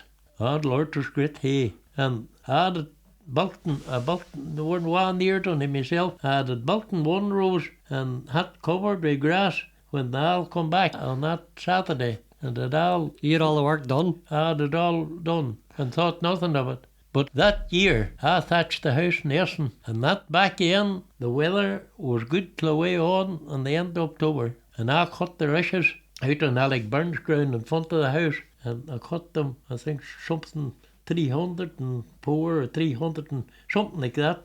Something over 300 bunches anyway. Like big double bunches too, not single one, big double ones. Cut them. I used to be, I think I was able to cut 50 in the day, but now I was at it early and late, and that was up in Essan beside. And I thatched it, got the scallops, and I thatched it, and I'd done 15 years. 15? Done 15 years. That was the last time that I thatched it in 85. It wasn't too bad either at the 15 years was up, but there were a grant going for thatching and applied for it, got the grant, but a registered contractor had to thatch it. Right. So had to get a boy from Belcoo to thatch it. That's mad. And that was 2010. And now it's... Did he do as good a job? Oh, he done a good job. Brilliant. He thatched it with imported stuff, you see, too. Right. Aye, some kind of straw. That was a great job. But good God, it was £10,000. Right. Aye. And I got it priced, Kilpatrick and Rofo priced it, he thatches. And he come up and measured it and priced it. He said, I'll send you up what it'll be. I got a letter in about a week or so, 11,500. And got away chatting to John Gerard O'Donnell in Ballymungan and chatting about it. And he had the thatched house. He hasn't it now at a trial, but he says, God, he says, there are a boy thatched castles, he says, for me there, and he says, do you know, he says, he wouldn't be too bad, I would think. And I says, have you his number? He says, I have. So he gave me his number anyway, and I phoned him, and I'll meet you in Killetta, he says, on Saturday morning at 10 o'clock. And he knew where it was for, he come to John George, the thatched castle, Donald, you see. So I was going to Killetta, I come, and the father was with him. Father was an old man. Oh, he was a school teacher. He taught my brothers no man his time. But come anyway, put up the leather, measured the house, and the young boy told him what the measurement was. He wasn't 5 minutes laid it made up, and he says, I think 10,000 would do that, he says. Aye. Fair play to him. That was 1,500 less. We got it. Christ, he made a great job at it. Oh, and I'll tell you, I don't know how he had money out of it, because he would have come odd days and he might have only put on one set and away again. He had a wee farm, you see, and he was busy. Something hay or something there to go to. He had to come that often from Belcoo and Fermanagh. But now he done a good job on it. He definitely had a love of the thatching, That's 2010 it was done. Well, it was fixed. He rigged it since straight enough and fixed up around the one using that. I was a great wee man, aye. Well, see, when you said the one you put on lasted 15 years, what would have been the longest before that had ever lasted? Oh, aye. God save us, do you know that? I would say maybe sometimes 4 and 5, you know. Wow, that just shows you how good a year that 1995 was. The Russians, because the Russians were won. That's why, you see, Russians was won. When I cut the Russians, I stuck them in 20s and the long stick, and they were won. You know, that was wrong. The green Russians, you see, wouldn't do as long. That was it. You just had the right weather that year. Oh, right weather that year and got the right time for thatching it too. The weather was good for thatching it. And you got it all done yourself too. Done it all myself. Gathered scallops and all. And you had a bit of help from Eddie Lynch with the hay, you were saying. Oh, God, aye, surely. Oh, good man, Eddie. Eddie, surely, Eddie. Oh, Eddie'd done the hay often for me. Oh, aye. Aye, done. He was steady on the road in the summer, Eddie. Surely, aye. Oh, good man too. Oh, definitely. Aye. Powerful good man. Who would you say, Barney, has been the greatest influence as a person, or maybe there's been more than one person, maybe? Well, do you know, I don't think I could change it from Rosalind. Yeah, she was the one, she was the special person in your life. Rosalind and the family, because, I mean, I'm not bumming or anything, but I think my family done very well. So I don't think I could go any different. Well, if you were content and Rosaline was content, it passed on to everybody around you. Everybody was content in the family. Aye, well, that's right enough, aye. God save us, Rosalind was a great person, you know. Yeah. Wild, cool. Nothing flustered her. Oh, God. And funny at the same time. Yeah, very jokey. Yeah. But that's, I would nearly say that's Rosalind and the family had the biggest influence on me. I was very concerned, you know, about the family when they were getting up, and they all done very well. There's a few teachers in there, anyway. Aye, well, there were three teachers, aye. And the Patrick boy, he was the eldest. Yeah. And every one of them, or 8 of them, every one of them done 11 plus, and every one of them got it, 11 plus. And the Patrick boy went on and he done O-levels. And when he had the O-levels done, he says, I don't think you're going to go any further. I think you'll do a bit of work, he says, somewhere. You'll look about a bit of work. Well, he hadn't a look about it, but Charlie Young come at him to do it. And he went to Charlie Young. And he was with Charlie Young 9 years, ploughing and doing everything, steady. And I suppose was before he got married, in the winter time, Charlie mightn't have had a wide lot of work. And he applied to the dole office in Strabane, or suppose it was Belfast, for a job. And he got started in Strabane. And he was to got a job for 4 months, you know. And they kept him for 6. Right. And that he was finished. And he was back with Charlie again. And he was ploughing up in Fermanagh somewhere. And when I come home that night, there was a letter from Belfast for him. They wanted him up in Belfast, Dole Place, right. Labour Exchange. And he went to Belfast. And he drove to Belfast for a whiny years. And he got transferred to Derry. And he was in Derry, I don't know how long, and it worked out. He was in charge, I think 5 or 6 in Scotland, and a wheen in England, and they used to send him to England, and they used to send him to Scotland. Right? He was all over the place. And he never done no A-levels. The twins maintained all the time. He says, if Patrick had got the same education as us, he says, I'll tell you, he would have been some boy. Unbelievable. Aye. He could turn his hand from ploughing just to go into like an office job. Aye. Oh, aye. Fair play to him. Aye. Oh, sharp. Very, very smart. Aye. And never, like, he wouldn't be showing it or anything or bumming about it. Yeah. I think you said it yourself. It didn't matter about the education. If you put in the hard work and if you enjoyed what you were doing. That's right. Oh, that's true. Cause you could go as far as you want. You need to, I would always think you need to have an interest. Oh, yeah. Definitely. Definitely between Rosalie and then your family, he's had a lot of, he's put in a lot of hard graft, and he's all content and happy people. Surely I never had no bother with him either. No bother with any of the family, like. There was no detentions or scoldings or. No, God, not at all. There were good ways. There were now. They mucked in. The next question, Barney, if you could recommend one book or TV show or a movie or a play, what would it be and why? Well, you know, I was much of a reader, so it couldn't be a book, you know. And the Bible was the only one you were reading every. The Bible was the only one you were reading every Sunday at Mass. But never was much of a reader, and I wasn't much in films either. I was not film, but not much. But I would say my best play, I would say, that ever I saw, how well it was done, was Lifford. Right. And 1969 was McCook's Corner. McCook's Corner. And they revived it in 82. But when I seen it in 69, and I saw it in 82 again, and I think what made it so good was Ossie Bryson was Adam Lilly in it, a kind of a fool of a man. I saw it in different places, in my time. Ossie Bryson was the best Adam Lilly ever I saw. He's 1 in a million, Ossie Bryson. Aye. And he's the one All Ireland with. Right. Oh, I had in 69. That surely. No, I was thinking the one. Oh, the Lifford won All Ireland 5 times in the 80s. Wow. Aye. So Ossie Bryson was an All Ireland winner as well. Oh, aye, God, aye. Oh, Lord. What was the play about?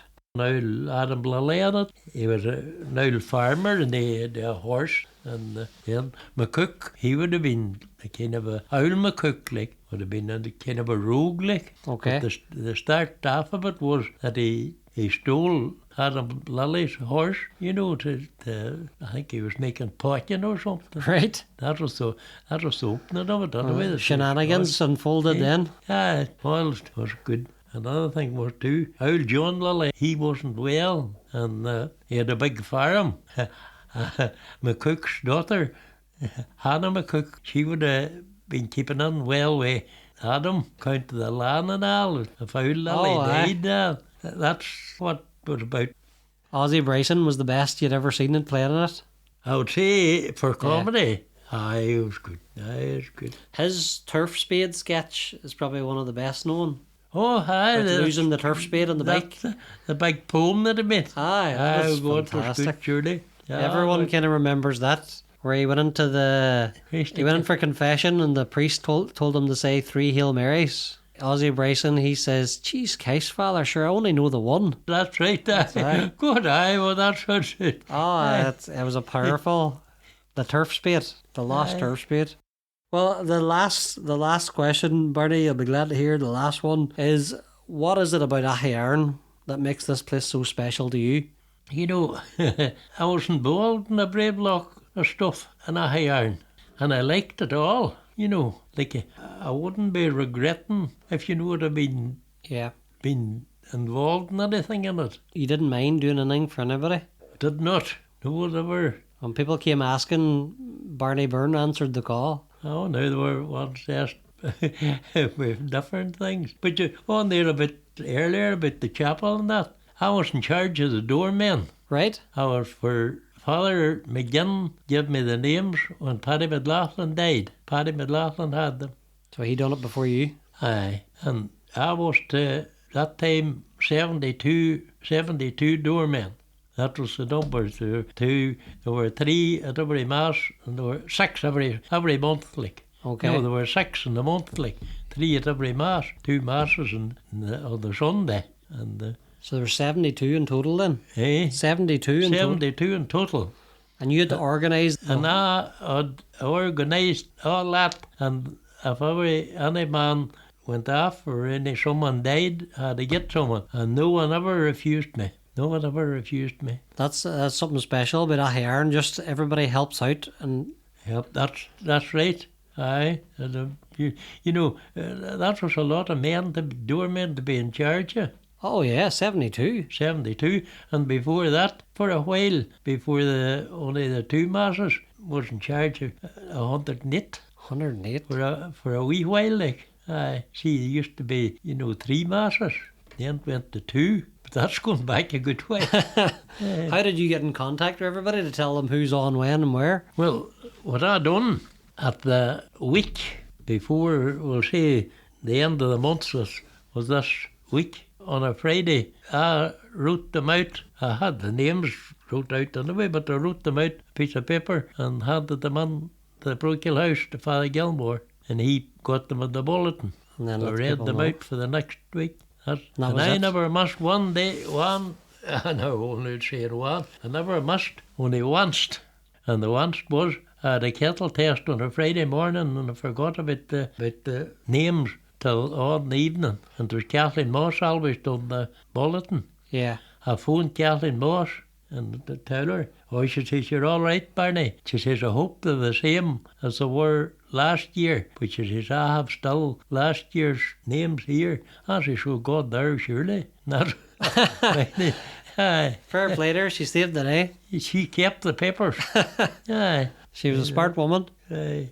That's mad that you only missed it once. No once I A cattle test stopped you in your tracks. Friday morning, you see, and just forgot about Three. it. Aye. Just 3 for 6. That's Well, that's another example of the community just helping out, and she was there to save you at the right time. Kathleen. right, you were surely. You've helped out so many people over the years, so it only made sense. Somebody helped you out now and again. Aye. Oh, aye. Well, thank you so much, Barney. And Is that that? that is it. You've survived. You did all right. You did all right. Well, that's a lot of questions, and I just really appreciate you giving up your time. And No, it would be a pastime for me now. not a bit. Thanks to our amazing guest today, the legend that is Barney Byrne, the man who has seen and done everything, the man who has travelled through the ages, through time, and experienced it all. Thanks so much, Barney. Please join us again next time. How did you find that? I'm not a person who would be afraid talking, like. Not a bit. You know, like, I mean, what I would know, I would say Aye. it, like. You talk about what you know. No, well, thank you so much. I really appreciate it. Like, Is it for a radio or something? it'd be like listening on radio. Aye, What station would be on? it's called Spotify. Internet or It's something? kind of like on the internet. Aye. Chronicles of AghyNarnia. Well, folks, playing us out this week, we have the mathematician and musician extraordinaire, an All-Ireland champion on the button accordion. Please give it up for the one and only Sean Dolan. Enjoy.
Excellent. Well done. Pat, what you That's where I got the music from. To AghyNarnia and beyond. The Chronicles